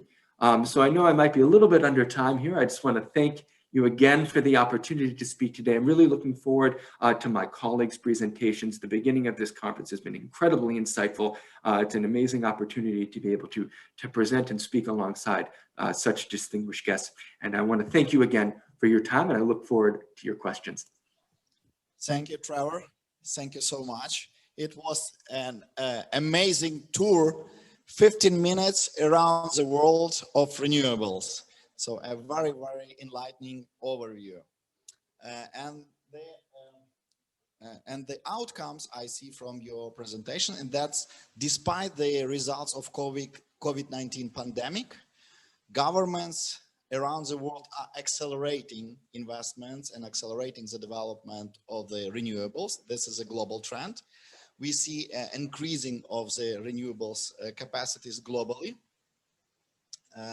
And we see that also the state support scheme is shifting to the market-based forms of support instead of fixed-based. So that's also a global trend. That's very good conclusion. Thank you so much. We will pass the word to Ms. Isabel Edwards from Bloomberg New Energy Finance, the leading independent provider of analysis, tools, data, and research for decision makers as well as for the companies around the world. Isabel will brief us on policies that governments are using to enhance the development of renewables. And Isabel, the floor is yours. Thank you very much. Just give me a moment while I... We can hear you well. We hope that your presentation will be on. Can you hear me?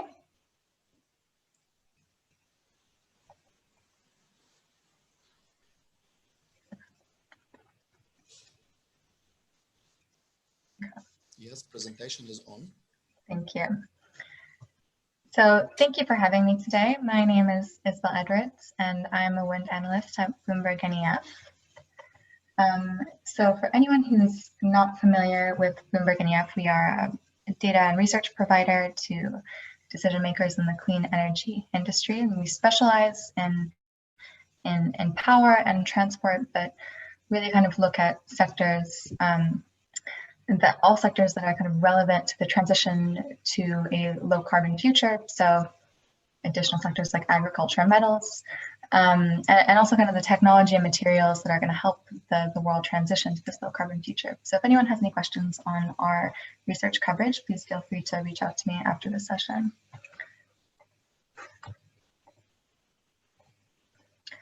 So I'm going to start by touching upon onshore wind installations last year. So we saw onshore wind installations surge to 90.2 gigawatts worldwide, which was a 69% increase on the year prior. And in the years prior, the wind industry would add between 40 to 60 gigawatts each year. So that's really remarkable just in terms of a growth rate. But the kind of key thing to remember here is that there was a global pandemic underway. And so restrictions on the movements of goods and people, so kind of the turbines and the workers to get to the sites and actually build the sites. And yet when we look at year-end installations, those delays to construction sites are almost unnoticeable in most markets. So why did we see this growth? Well, it was really down to just a few markets, the US and China. So in the US, the production tax credit there was an anticipation among developers that the production tax credit would begin to be phased out from the end of 2020. And in the end, that was extended a year. But really kind of there was this rush among developers to commission projects by year end to qualify for 100% of the PTC. And so we saw 16.5 gigawatts added in the US. And then in China, 2020 was the last year where we were going to see a kind of a bulk amount of projects which qualified for the onshore wind feed-in tariff come online. And so China added 53.8 gigawatts of new onshore wind capacity, which is more than the entire world added in 2019, which is really just remarkable.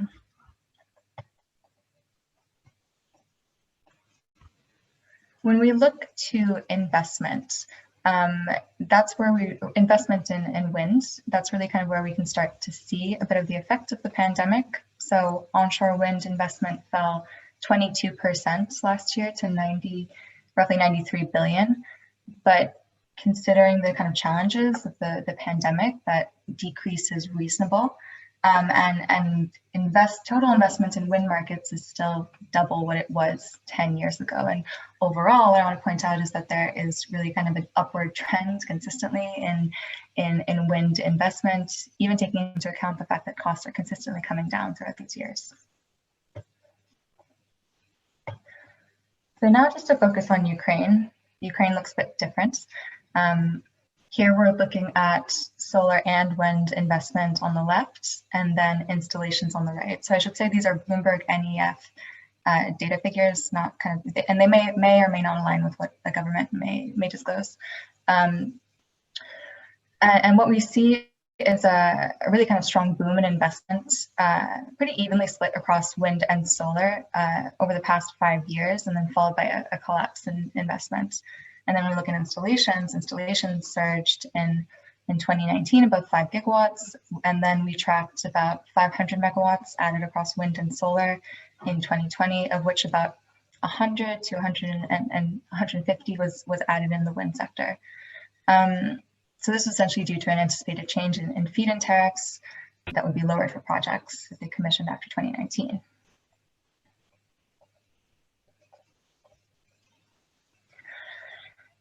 So here we're looking at Ukraine's feed-in tariff, which here priced at approximately $115 per megawatt hour, against the range of LCOEs onshore wind LCOEs that we have observed in EMEA, and then our global onshore wind benchmark LCOE. So in the case of Ukraine, the feed-in tariffs that were available to developers were set in 2015 when costs for renewables were higher, and then they were also kind of based off of 2009 values. And really, feed-in tariffs are designed to kind of kick off renewable energy development when an industry is still in its infancy. But here they're not adjusted downward over time to reflect the kind of declining costs that we observe in the market. So while Ukraine's feed-in tariff was not set at a level that was unreasonable 5 years ago, by the end of the decade, we can see that costs for wind have dropped rapidly, but the feed-in tariff seems quite high. However, though, as we'll see, the kind of policy shift away from the feed-in tariff and retroactive subsidy cuts really does jeopardize the kind of future of projects and the pipeline for Ukraine in terms of investor confidence in the market.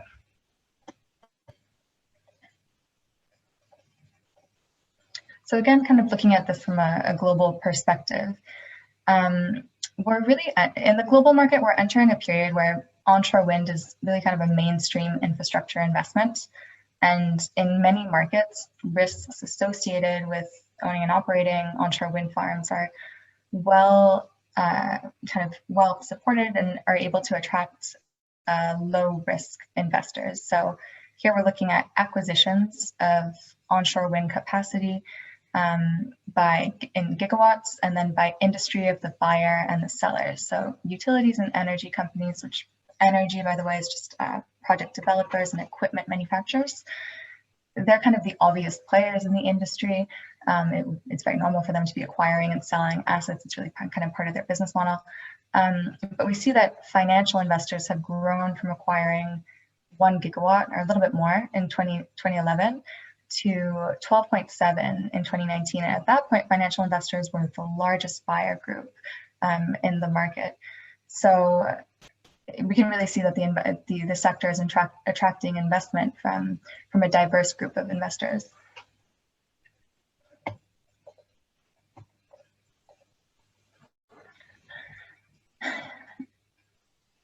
And many of these new investors, these financial investors, are essentially looking for low risk assets, which more and more are less readily available in the market. So new service agreements today for onshore wind turbines are regularly upward of 25 years up to 30 years. And that's up from around a 20-year design life previously.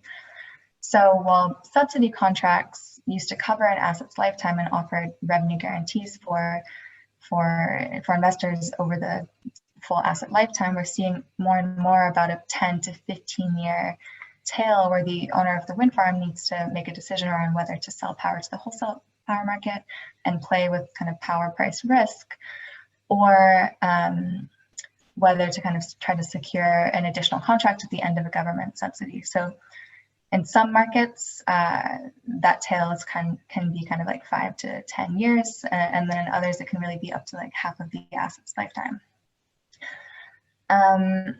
But that's a very tricky thing to do, kind of forecasting wholesale power prices in the future. And while there is kind of growing interest in merchant projects, we're seeing more and more that investors aren't quite so keen on these contracts right now.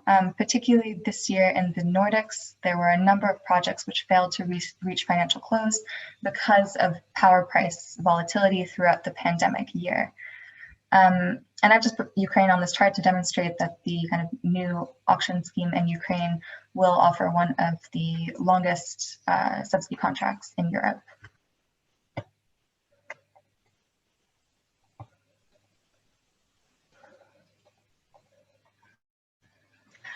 So when setting feed-in tariffs or any kind of support mechanism to developers, they really need to be set at a level high enough to attract investors in markets which are perceived as risky and the cost of capital is higher. So here we're looking at Bloomberg's country risk index for Ukraine. And in the fourth quarter of 2020, the index scored Ukraine at just 15 on a score of on a scale of 0 to 100, where 0 is perceived as very high risk and 100 is very low risk.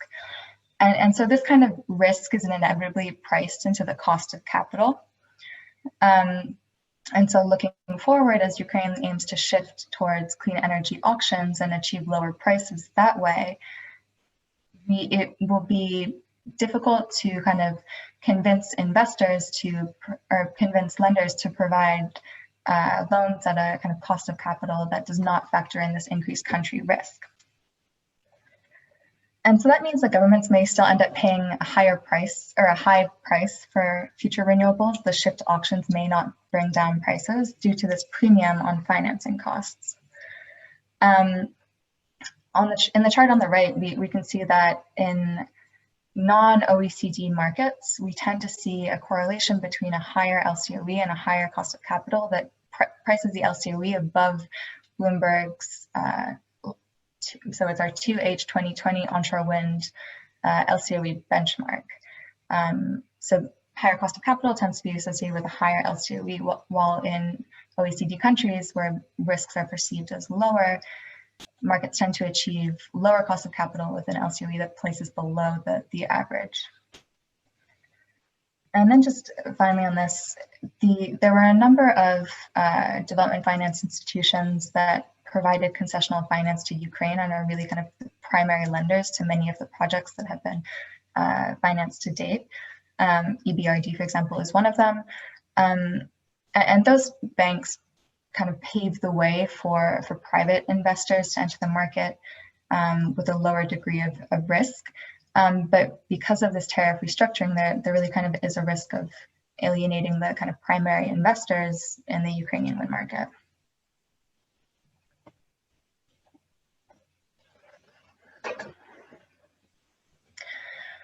So financing costs are likely to remain high because of the renegotiation of the feed-in tariffs. And in kind of when we look to other countries, we see that that have implemented similar measures in the past, we see it would not be kind of uncommon for investor interest to drop off. So here we're looking at wind and solar investment across a number of European countries that have implemented subsidy cuts. Just to pick out a few, so Spain and Greece are examples of countries that implemented cuts and saw kind of a boom-bust scenario where now kind of a transparent auction calendar and kind of strong auction volumes is bringing interest into the market.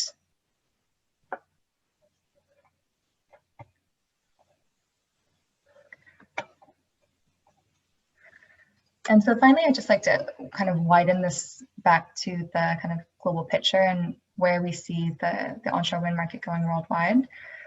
So again, 2020 was an exceptional year for onshore wind, but we don't think, Bloomberg and EF doesn't think that this momentum is likely to be maintained. So 2021, we also expect to be a very strong year for onshore wind builds. But after that, for every year, we see onshore wind installations falling outside of China. So we make this estimate based on kind of the current pipeline of projects under construction, auction volumes, and renewable energy targets. And when we look at the global picture, this is not a path that is kind of conducive to a low carbon or net zero future. So while these kind of ups and downs are relatively short-lived in kind of given markets, it's really these same ups and downs that are kind of setting us on a path towards a wind market which is set to slow down. That's it for me. Thank you.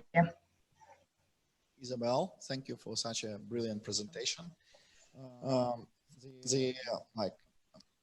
Conclusion for Ukraine is that country risk is a very important factor to determine the cost of financing for the country. As a practical businessman and the owner of the company in renewables, I know it very well on my personal experience.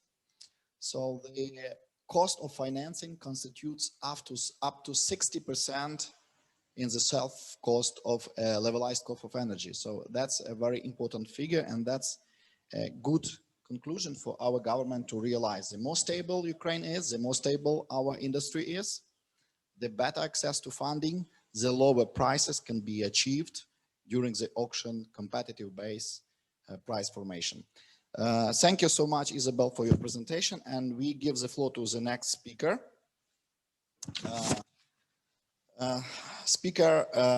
Pia Marie Notrot from Wood Mackenzie. Pia oversees wind research in Eastern Europe, Russia, and Caspian region, and we will have more information on Central and Eastern European markets, as well as in general European markets and situation in Europe. So Pia, the floor is yours. Thank you. Thanks a lot. Let me try to share my screen.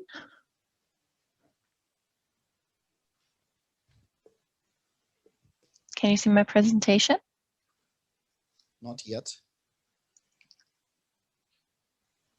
Now? It's loading, probably.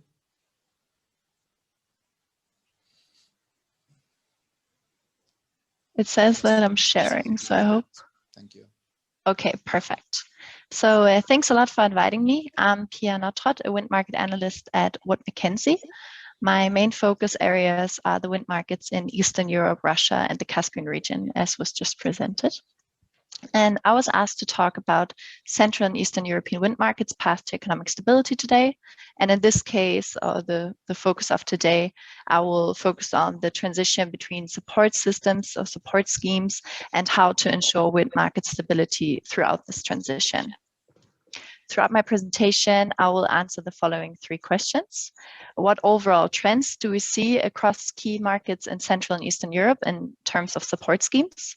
Secondly, what successes and shortcomings can we conclude regarding the transition between support schemes in Poland and Romania?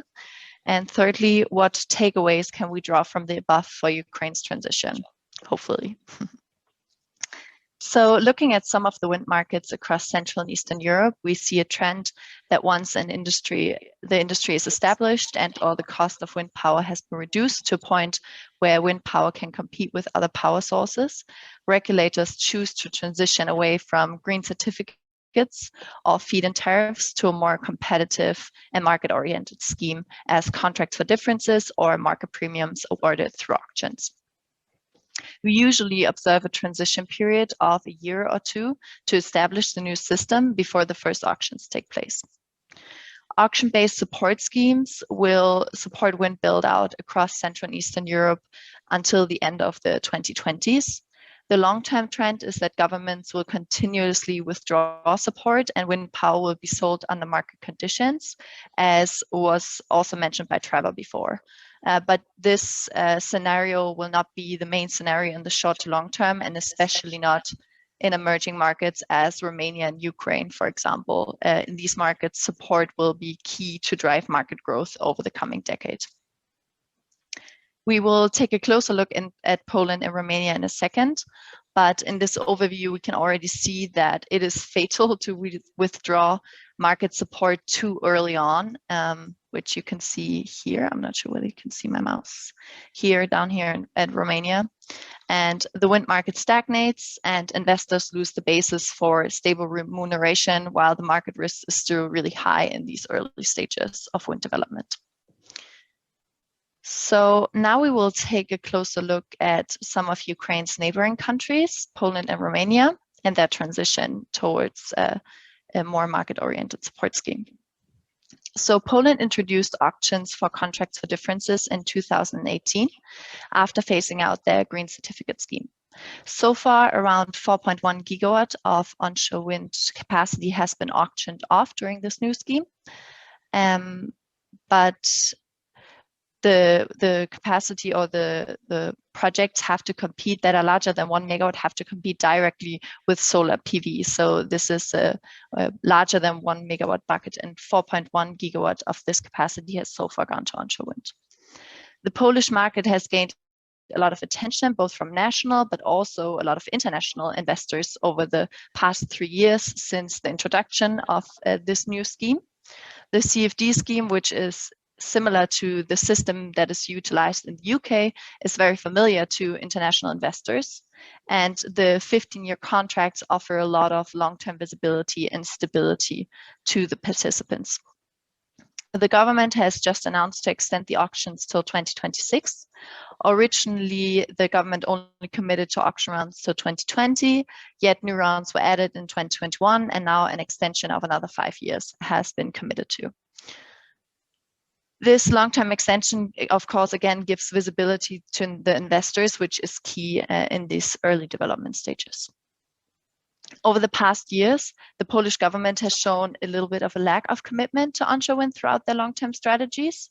They have mainly focused on offshore wind build-out and solar PV build-out in those plans, but the cost competitiveness of onshore wind has ensured a really strong position in auctions against solar PV, as I've mentioned before, as they're competing head-to-head.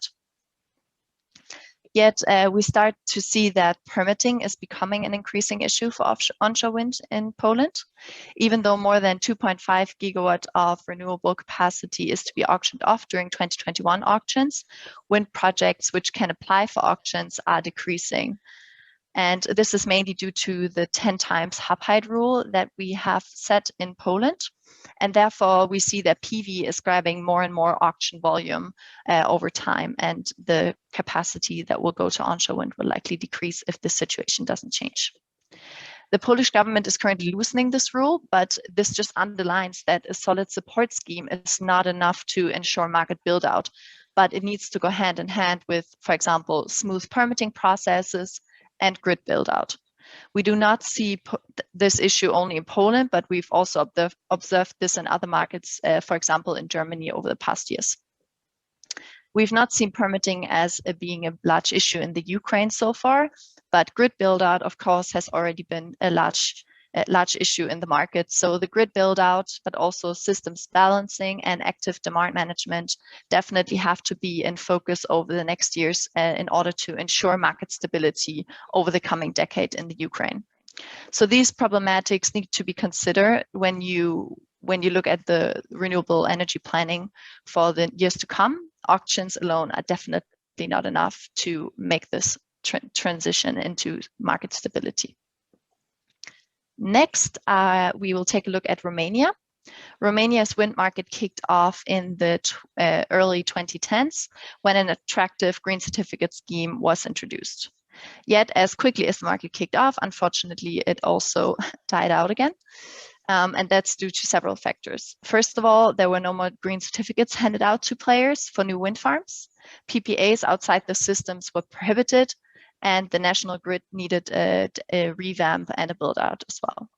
And as the 24% renewable energy goal was already reached in 2014, and the goal was for 2020, the government felt little incentive over the past years to change the situation. Not only was the support withdrawn, but other routes to market were also blocked, offering little remuneration possibilities for investors. Since the lack of offtake options has caused, and therefore the lack of offtake options has caused the market standstill that we see here in the overview. This rapid cutoff of the market support for wind power happened to the dislike of a lot of investors and other players that had already invested in the Romanian markets when the market kicked off in the early 2010s. Yet the 2030 renewable energy targets and the EU's increasing pressure to decarbonize we now see the pace in Romania to pick up again, and the government to introduce some changes to the situation in Romania. In 2020, the government abandoned the ban on PPAs, and this, of course, offers new offtake potential outside of a federal scheme. And the grid build-up plan and modernization plan was also signed off. So this is also great news. And additionally, the Romanian government also announced the objective to introduce CFD auctions, which targets both renewables and nuclear. And this scheme is supposed to be operational in around 2022. While this announcement of the auction scheme, of course, offers a lot of hope to investors and other players that are already active in the market, but also newcomers that want to enter the market, the final regulation will be needed to receive more clarity around the scheme. An unstable and political and thus legislative situation has not only shaped the Romanian wind sector, but actually also the broader energy sector. So fossil fuel investors have definitely also felt this unstable legislative environment over the past years. And this instability of legislation has caused distrust in the Romanian system by many investors. This rapid legislative changes or lack of compliance with agreements is definitely also something that we've just discussed. We also see in the Ukraine. So the statement is not just true for Romania. And we will come back to Ukraine in a second. So regaining the trust of investors is really key for the stability and also for the wind market growth till the end of the decade. And in order for investors to trust in the new support scheme, the CFD auctions that the government wants to introduce, that it will not just be withdrawn overnight again, as they've seen with the green certificates, there needs to be a long-term commitment to renewable energy build-out. This is crucial to ensure the revamping of the wind market. And this again is also true for the Ukraine. This trust needs to be built up again, starting with transparent plans. And this is transparency in terms of renewable energy goals, timelines, but also details as bidding procedures for the auctions. Only if the investors and players trust in the system that's set up, then also only then can the transition really succeed and stability be in the market again over the coming years, hopefully. So we can summarize that Romania is currently still in the middle of the transition from the green certificate scheme towards a more market-based approach, including auctions. But a long-term political dedication for the renewable build-out is definitely needed, and legislative stability as well, and also the transparency. Otherwise, the transition will not be a success likely. The upside in Romania is that a wind market base has already been established, and many large players, as for example EDPR and ENGIE, are already active in Romania. So the government only needs to blow fresh wind into the market. And summarizing the successes and shortcomings of the other countries, we will now turn to the Ukraine's transition away from the green tariff towards a more market-oriented approach, as we have already talked about over the past hours. So what are the takeaways? What do we need to consider throughout this transition? First, legislative stability and long-term political vision is key to regain the investor confidence in Ukraine. The past year has been shaped by turbulent changes, as we all know, and has caused a lot of discredit to the Ukrainian system. And the process of regaining investor confidence has to start with the compliance of the current legislation. And this includes mainly the Memorandum of Understanding that was signed with the stakeholders last year. And after that, a transparent long-term plan for offtake and auctions, the auction scheme has to be set. Secondly, as we've seen in the case of Romania, lack of market support over a long period of time causes market stagnation. So it is really important that the first auctions will be held soon. Let's hope a final plan will be signed off soon, so the transition can go ahead.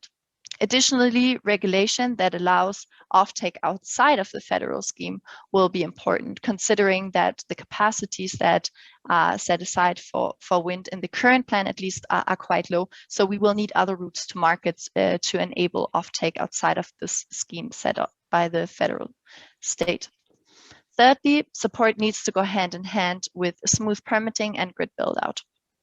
In the case of Ukraine, systems balancing and active demand management will have to be the key focus to ensure the wind market stability throughout the transition and towards a more market-based approach, as we all hope to see over the coming years. This was it from me. If you have more questions or you have any questions, of course, I think we have like 10 minutes for questions. Otherwise, please feel free to reach out to me. Yeah, I think that's it. Thank you. Thank you, Pia.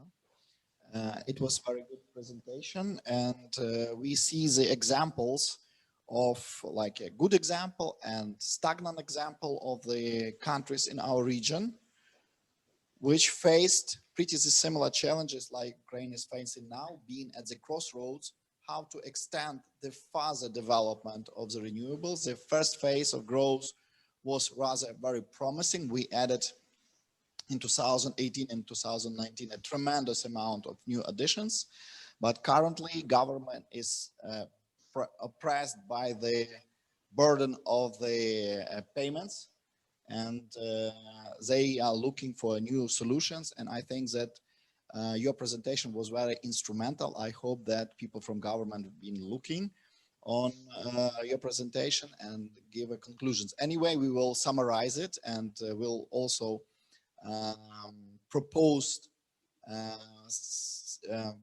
those conclusions as a potential policy extension for our government.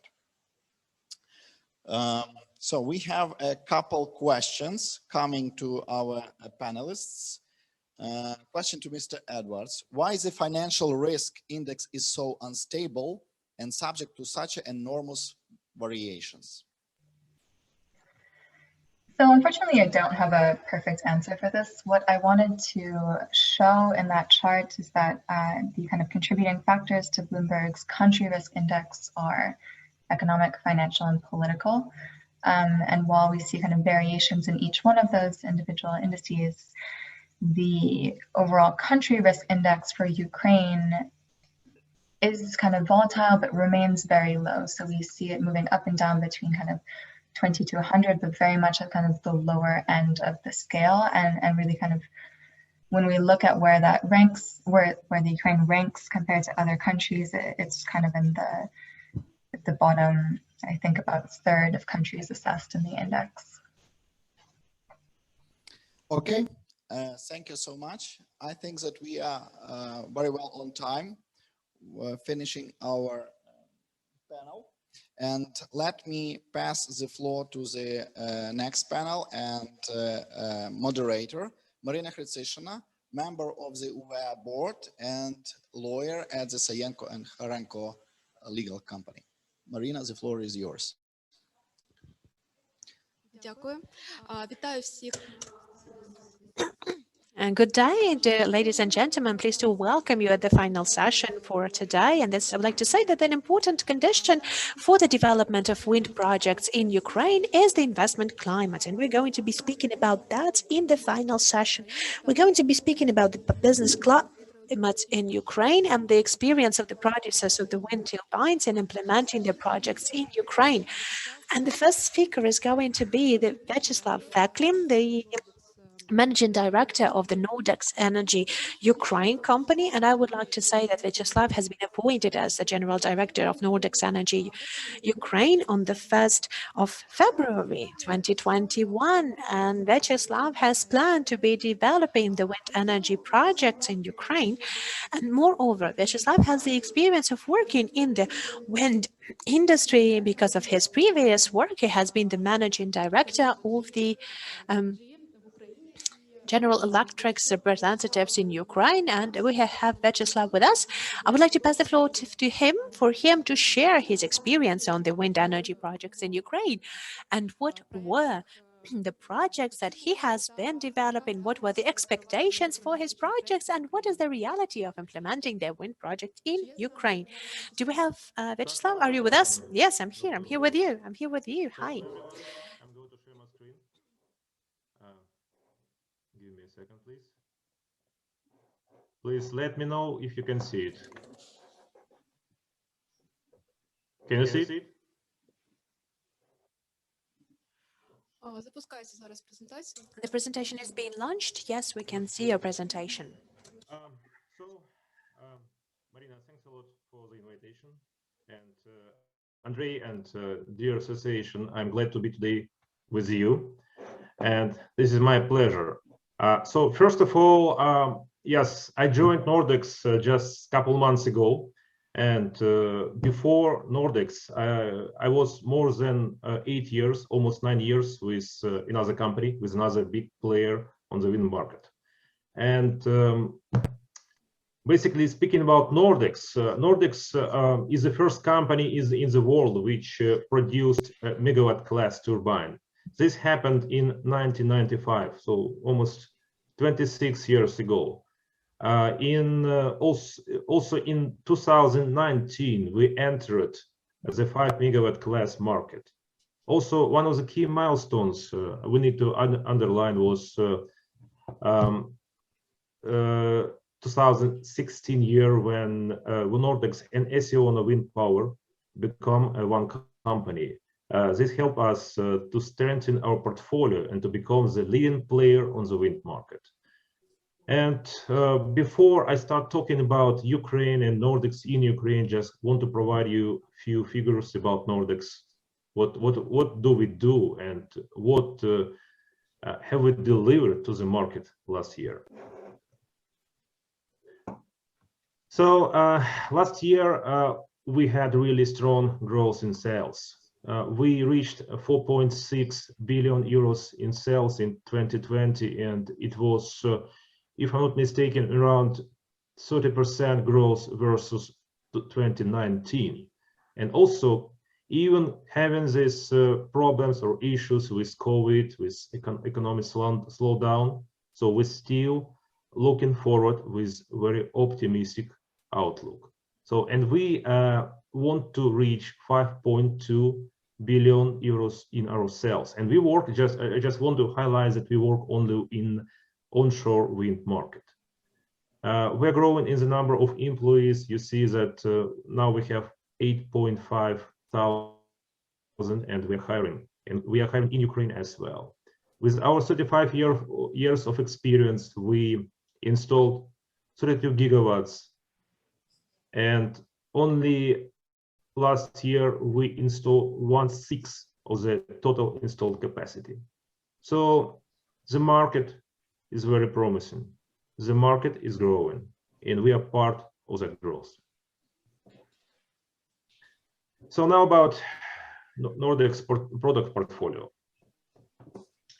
So you can see that we have a wide range of products, and one of the world's largest wind turbine manufacturers.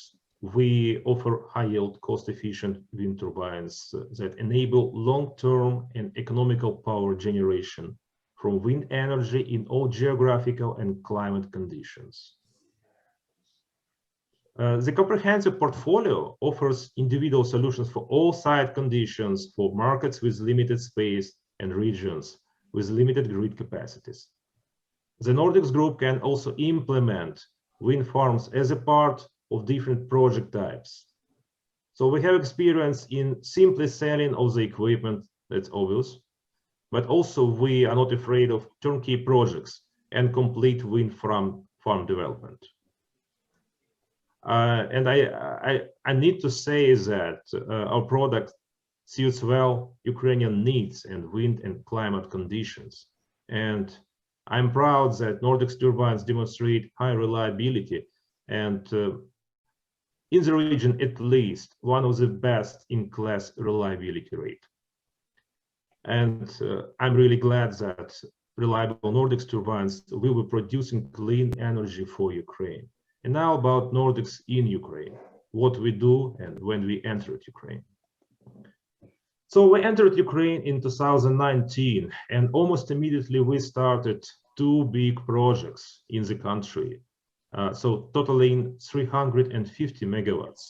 So currently they are under construction, but we are really close to start delivering clean energy to Ukrainian households.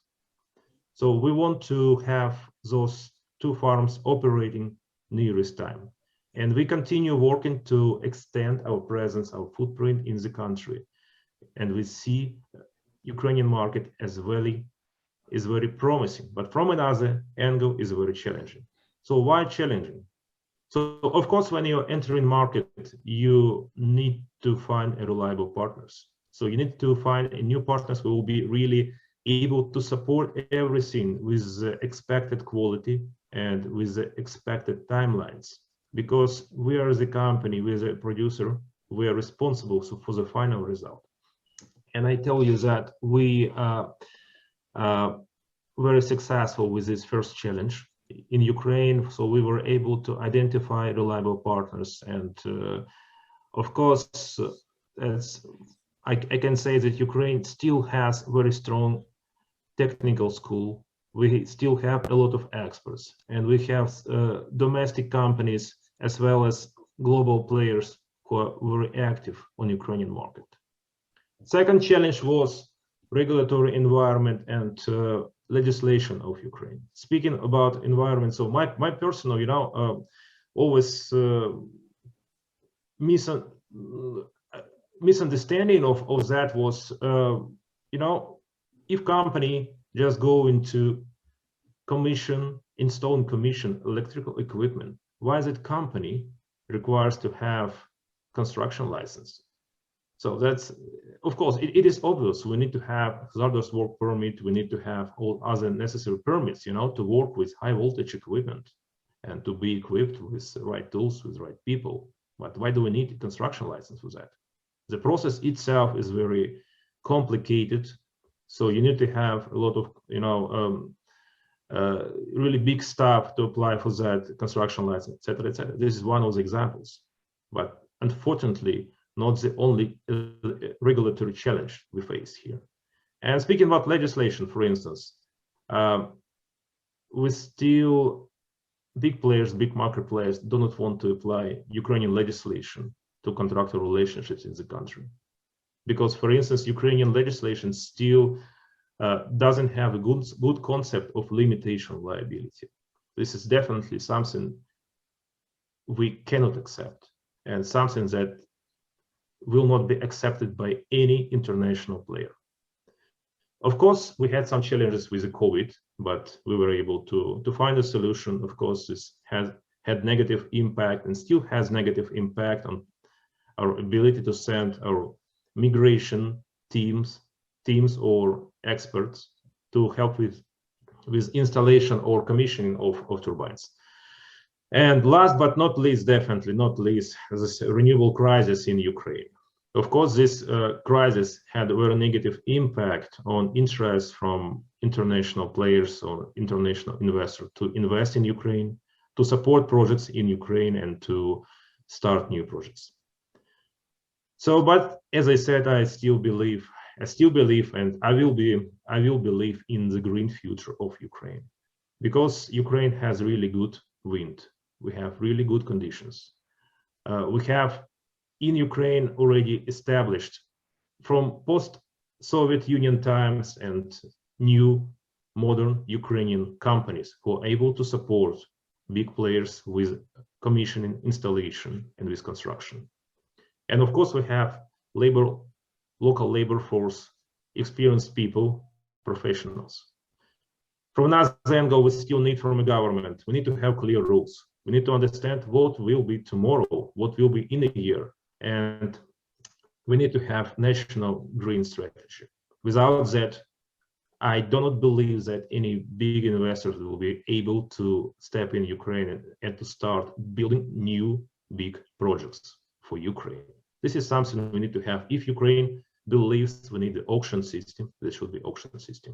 If Ukraine believes that all projects must be supported with energy storage solutions, that should be also in the energy strategy. We can discuss what is good, what is not for Ukraine, but I have no doubts that strategy must exist. Of course, Ukraine must protect investors' rights. Now, Ukrainian reputation, I would say, not so good as it was maybe 2 years ago. Of course, now many big institutional investors, they're very much worried about the future of their investment they made in Ukraine. And we need to be very clear to all investors that Ukraine will able to protect you. You'll have what was committed by Ukraine. And of course, Ukraine needs to continue development in ease of doing business ranking. Yes, we need to definitely to find a new, to simplify the construction permitting process. We need to simplify many other processes. We need, in Ukraine needs to fight corruption. And last, but definitely again, not least, judicial reform. If you want to have localization, if you want to have local manufacturers, in this case, Ukraine needs to protect them from having new court and new judicial system. So what I believe we have at Nordex, and will work good for Ukraine, is the concrete tower concept. Nordex is the leader, global leader in a concrete tower solution. So concrete tower can bring to Ukraine localization and local jobs. So definitely we have a lot of local and domestic manufacturers of concrete in Ukraine, and we can build towers here inside Ukraine. Of course, this solution will have very strong impact on project economics. We can, of course, cut many transportation costs. We can cut we can mitigate or eliminate the risk of delays for the project.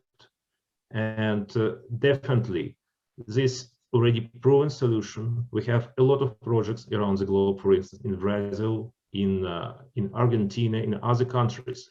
So we built hundreds of megawatts of wind energy with concrete towers, and this definitely works well. And Ukraine is an excellent area for further development. And I strongly recommend to all of us to consider this not a new technology, but new for Ukraine technology for the future. So we believe in Ukraine. We believe in the green future of Ukraine. Of course, a lot to be done from all sides. And first of all, we just want to repeat clear strategy, and we will be ready to support Ukraine. We will be ready to invest in Ukraine, and we will be ready to establish new partnerships with Ukraine. Thank you.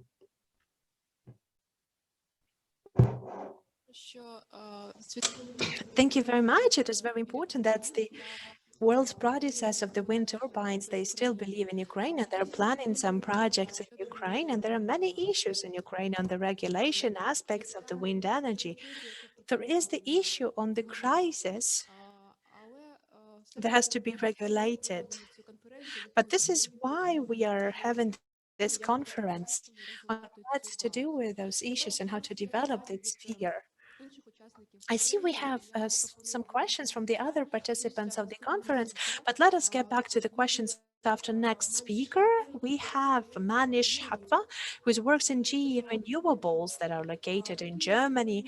And as the leader of the world products of the platforms, he is a professional in the sphere of the portfolio and the product management with more than 18 years of experience in strategy development and the management innovation management in energy. He also has this good experience in financing the projects of the renewables generation and manage as a professional engineer mechanics, and has been working in India and has been working on the project management in Denmark. So I would like to pass the floor to Manish for him to be telling the new information about the new platform of the General Electric. So Manish, are you with us? Do we have you connected?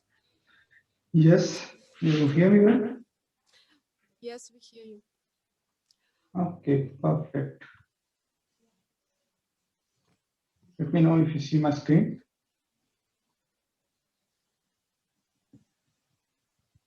Yes, we can see.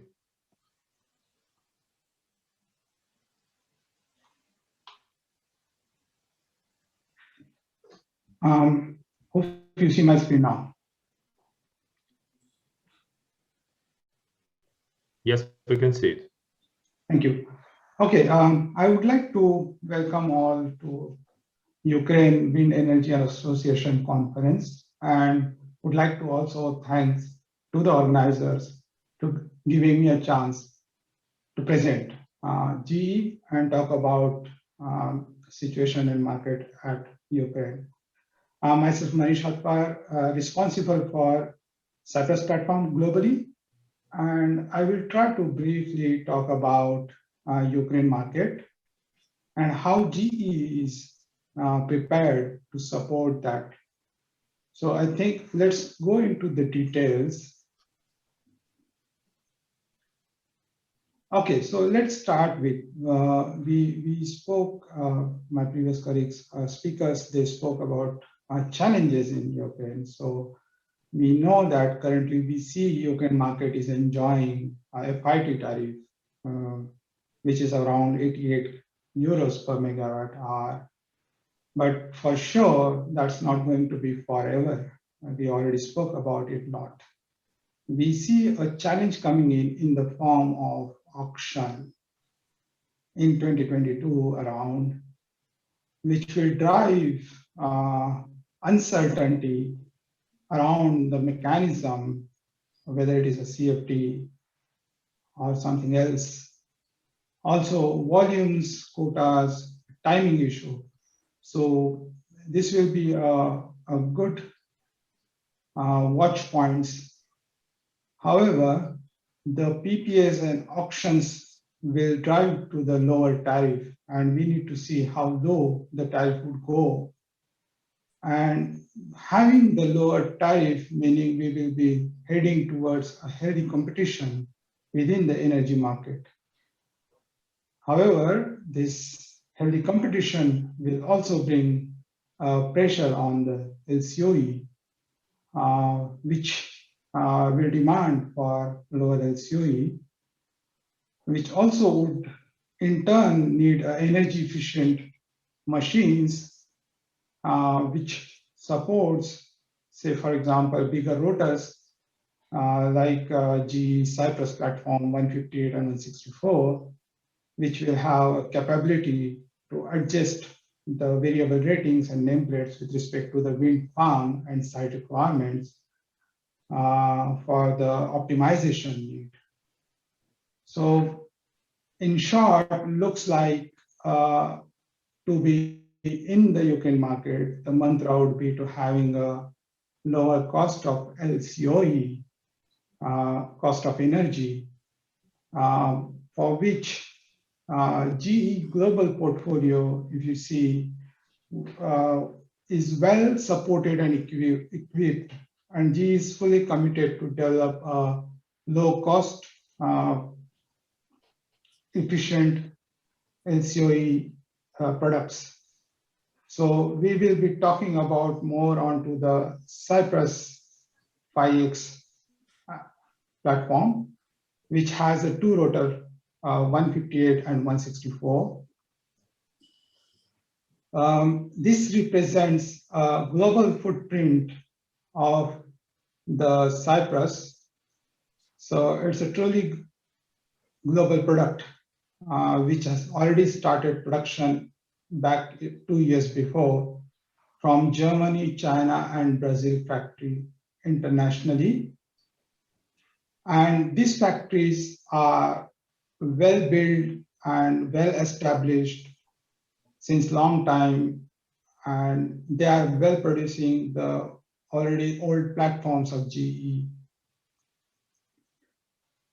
We say Cyprus as a global, truly global platform, which can serve different global countries for 50 hertz and 60 hertz market with the two rotors, which very well supports a different application space of a different market need. Like in Ukraine, like 7.5 to 8.5% of meter per second wind speed is well supported by our two-rotor family in the Cyprus. Going to the development of the Cyprus 158, which started around 2.5 years before. We had the first prototype installed in end of 2018, and we had a first commercial deliveries end of 2019, so close to more than 1 year back.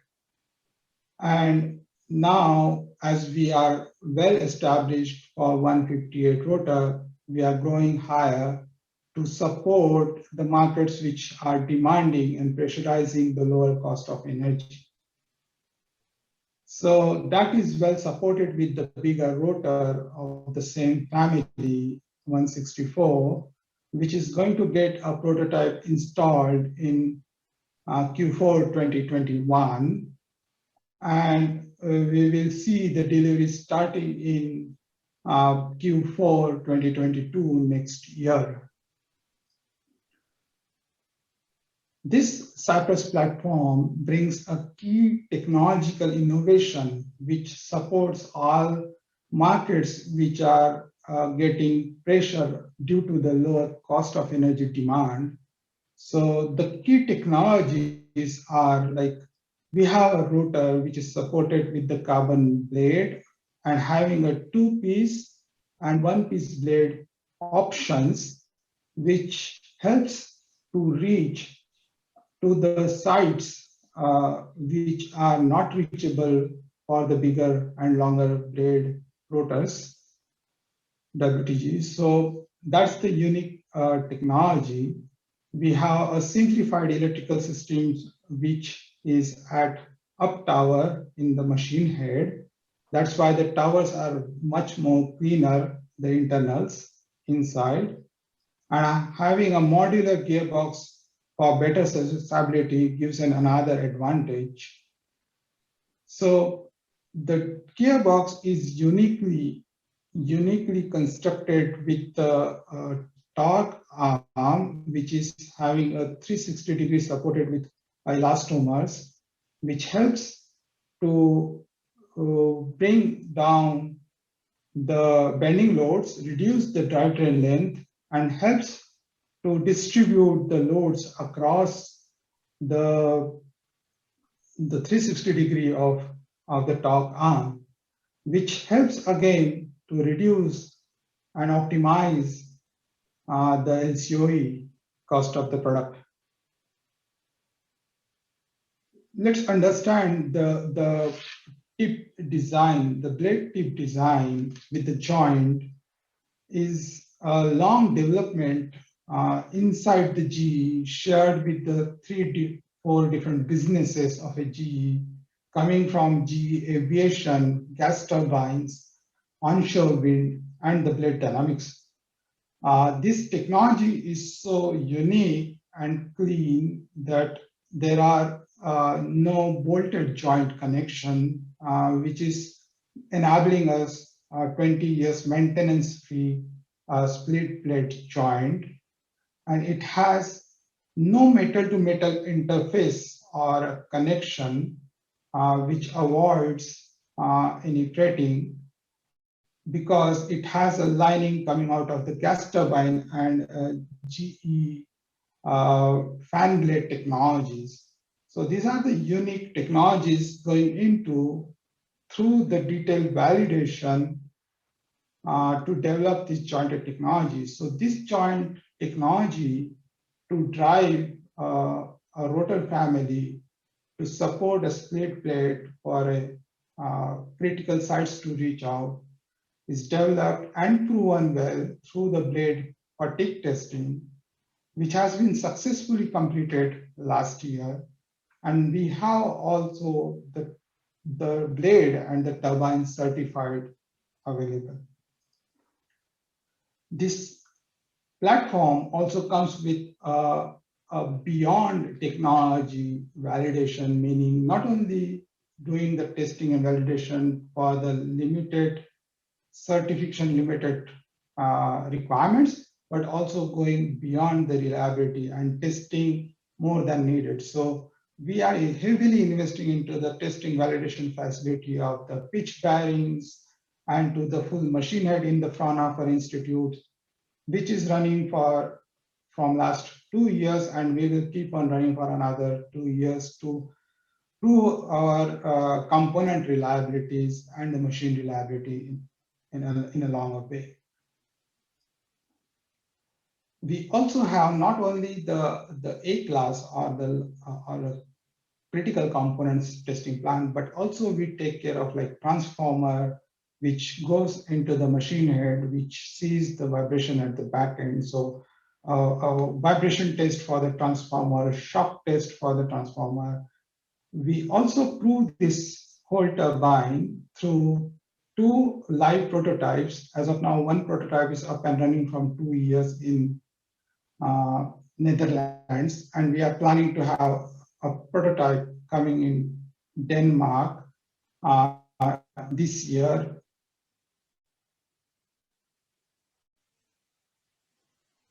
Q3, Q4 time to improve the reliability.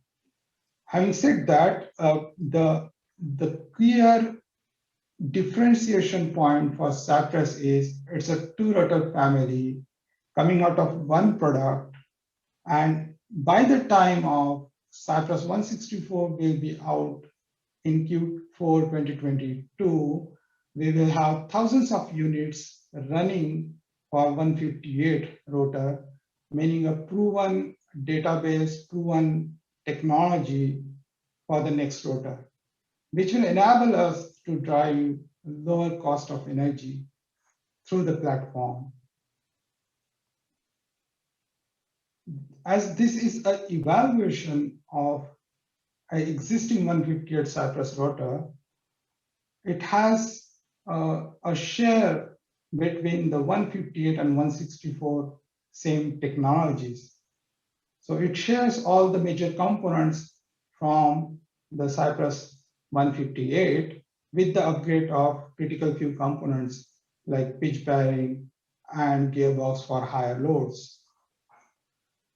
We have a fully certified Cypress 158 product available, serving to our customer further demand of lower cost of energy. And this is proven through the success, if you see on this slide, shows that how many signed order we have for 158 rotor product, which is close to 5 gigawatt of capacity, which is at the variable rating from 4.8 to 5 megawatt and 5.8. And this is, if you see the distribution of the product, it's really markets in the world, most of the leading markets. So that's all from my side to share for Cyprus. And it shows we are very well equipped through Cyprus to support Ukrainian market. Thank you. Thank you very much for your presentation. Mr. Manj, we have one question for you from our participants. Is GE Kypros platform wind turbines equipped with grid forming converter to be able to provide back start services to the transmission system operators or distribution system operators, is that correct to understand, or DNO?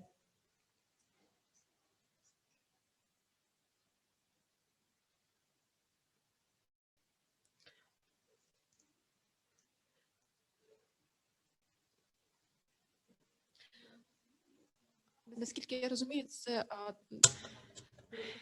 So as far as I understand that it's a technical question that raised about this wind turbine, about whether you have this specific converters that will be able to convert the energy to the grid and to work with the back transmission and to provide additional services to the TSO and DSO.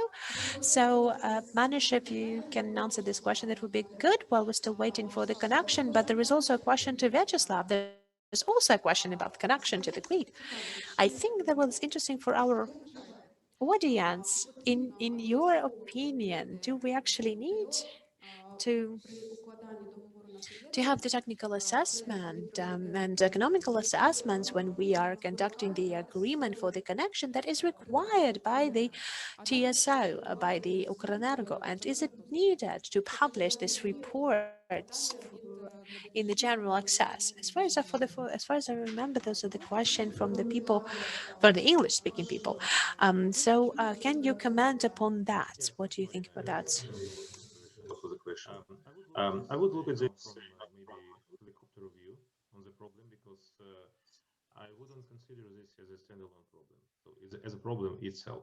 So as I mentioned already in my presentation, so we need, Ukraine needs to develop the clear strategy of green market growth for Ukraine, because there is no any doubt that many global players exiting the fossil fuel energy, and so many global manufacturers already announced that they will not be producing new equipment for instance, for coal energy in the future. And in Ukraine, we still have really big presence and big percentage of such a old school electricity power plants. So yeah, coming back to your question, so should this be done? I believe this should be considered as a part of the strategy. Of course, grid constraints must be taken into account. No doubts about that. Should be this taken and as like limitation? This is one scenario we need to discuss. Should this be taken as additional requirement to developers or to investors? For instance, if you want to develop a new project in this area, in this region, of course, we have such a constraints. To calculate constraints, definitely we need to have a study. So if you want to develop a project, please bring a solution, right? So, or you can buy some balancing capacity from outside, from third company, or you can, for instance, support your wind power plant with energy storage equipment, or third or fourth. So there are many solutions on the market. So of course, so, and I tell you that different countries, they make different decisions for itself. What is better? For instance, in Georgia, to my memory, so they have like just limitations, the number of megawatts can be installed due to grid constraints. So in other countries, so they want wind energy growing faster. That's why they provide some, let's say, options to developers. So should this be studied? I believe so. But okay, this shouldn't be like a standalone study without without having a full picture. So what this leads to? So that's the main question to me. Thank you for your answer. And we have additional question to Mr. Manish. Manish, do you have possibility to hear my first question? Yeah, I think exactly when you speak about the question, I got disconnected, thrown out of the meeting, but I think now I'm back. Could you please repeat your question?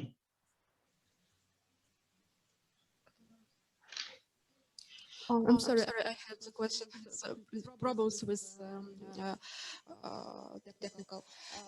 So the first question was, is GE Cyprus platforms wind turbines equipped with grid forming converter to be able to provide backstart services to TSOs or DNOs? Yes, the Cyprus has a good converter capability or grid capability, which is like, if you see, there are some few grid critical markets like Australia, Germany has critical requirements for the grid. So it is well supported with that. The power factor and the reactive power requirements are much more critical to support all grid limitations, MFRTs. So this all testings has been gone through for Cyprus, and it is well taken care by Cyprus platform. Thank you. And the second question, have you considered the black pitch misalignment in your tests? Which CMS system is integrated in Cyprus platform, if it's any, and is their lightning alarm system also considered? Yes, we have the conditional monitoring system coming from our partner business baked in rules, and that takes care of maximum preventive and alerts to avoid all major failures for sure. Thank you very much for your answers. Thank you. Дякую, Марина. Дякую. Thank you, Marina. Thank you very much to all of the speakers. I think that we have been through a very powerful day one of our conference. I'm really grateful to all of our speakers, and I'm pretty grateful to the Ministry of Energy of Ukraine and the State Energy Efficiency Foundation for the support of our conference. A great gratitude to Wind Europe, our partner and our main sponsor for the Western norms and Central Europe. And I really want to thank our informational partners, the Professional Association of Environmentalists of Ukraine, Turkey-Ukraine Union of Entrepreneurs and Businessmen, Energovisti, Energo Reform, Expert Pro Consulting, and the investment platform Get Market. So we'll continue in our conference tomorrow, and our conference will last for 3 hours. Again, it will consist of the short presentations.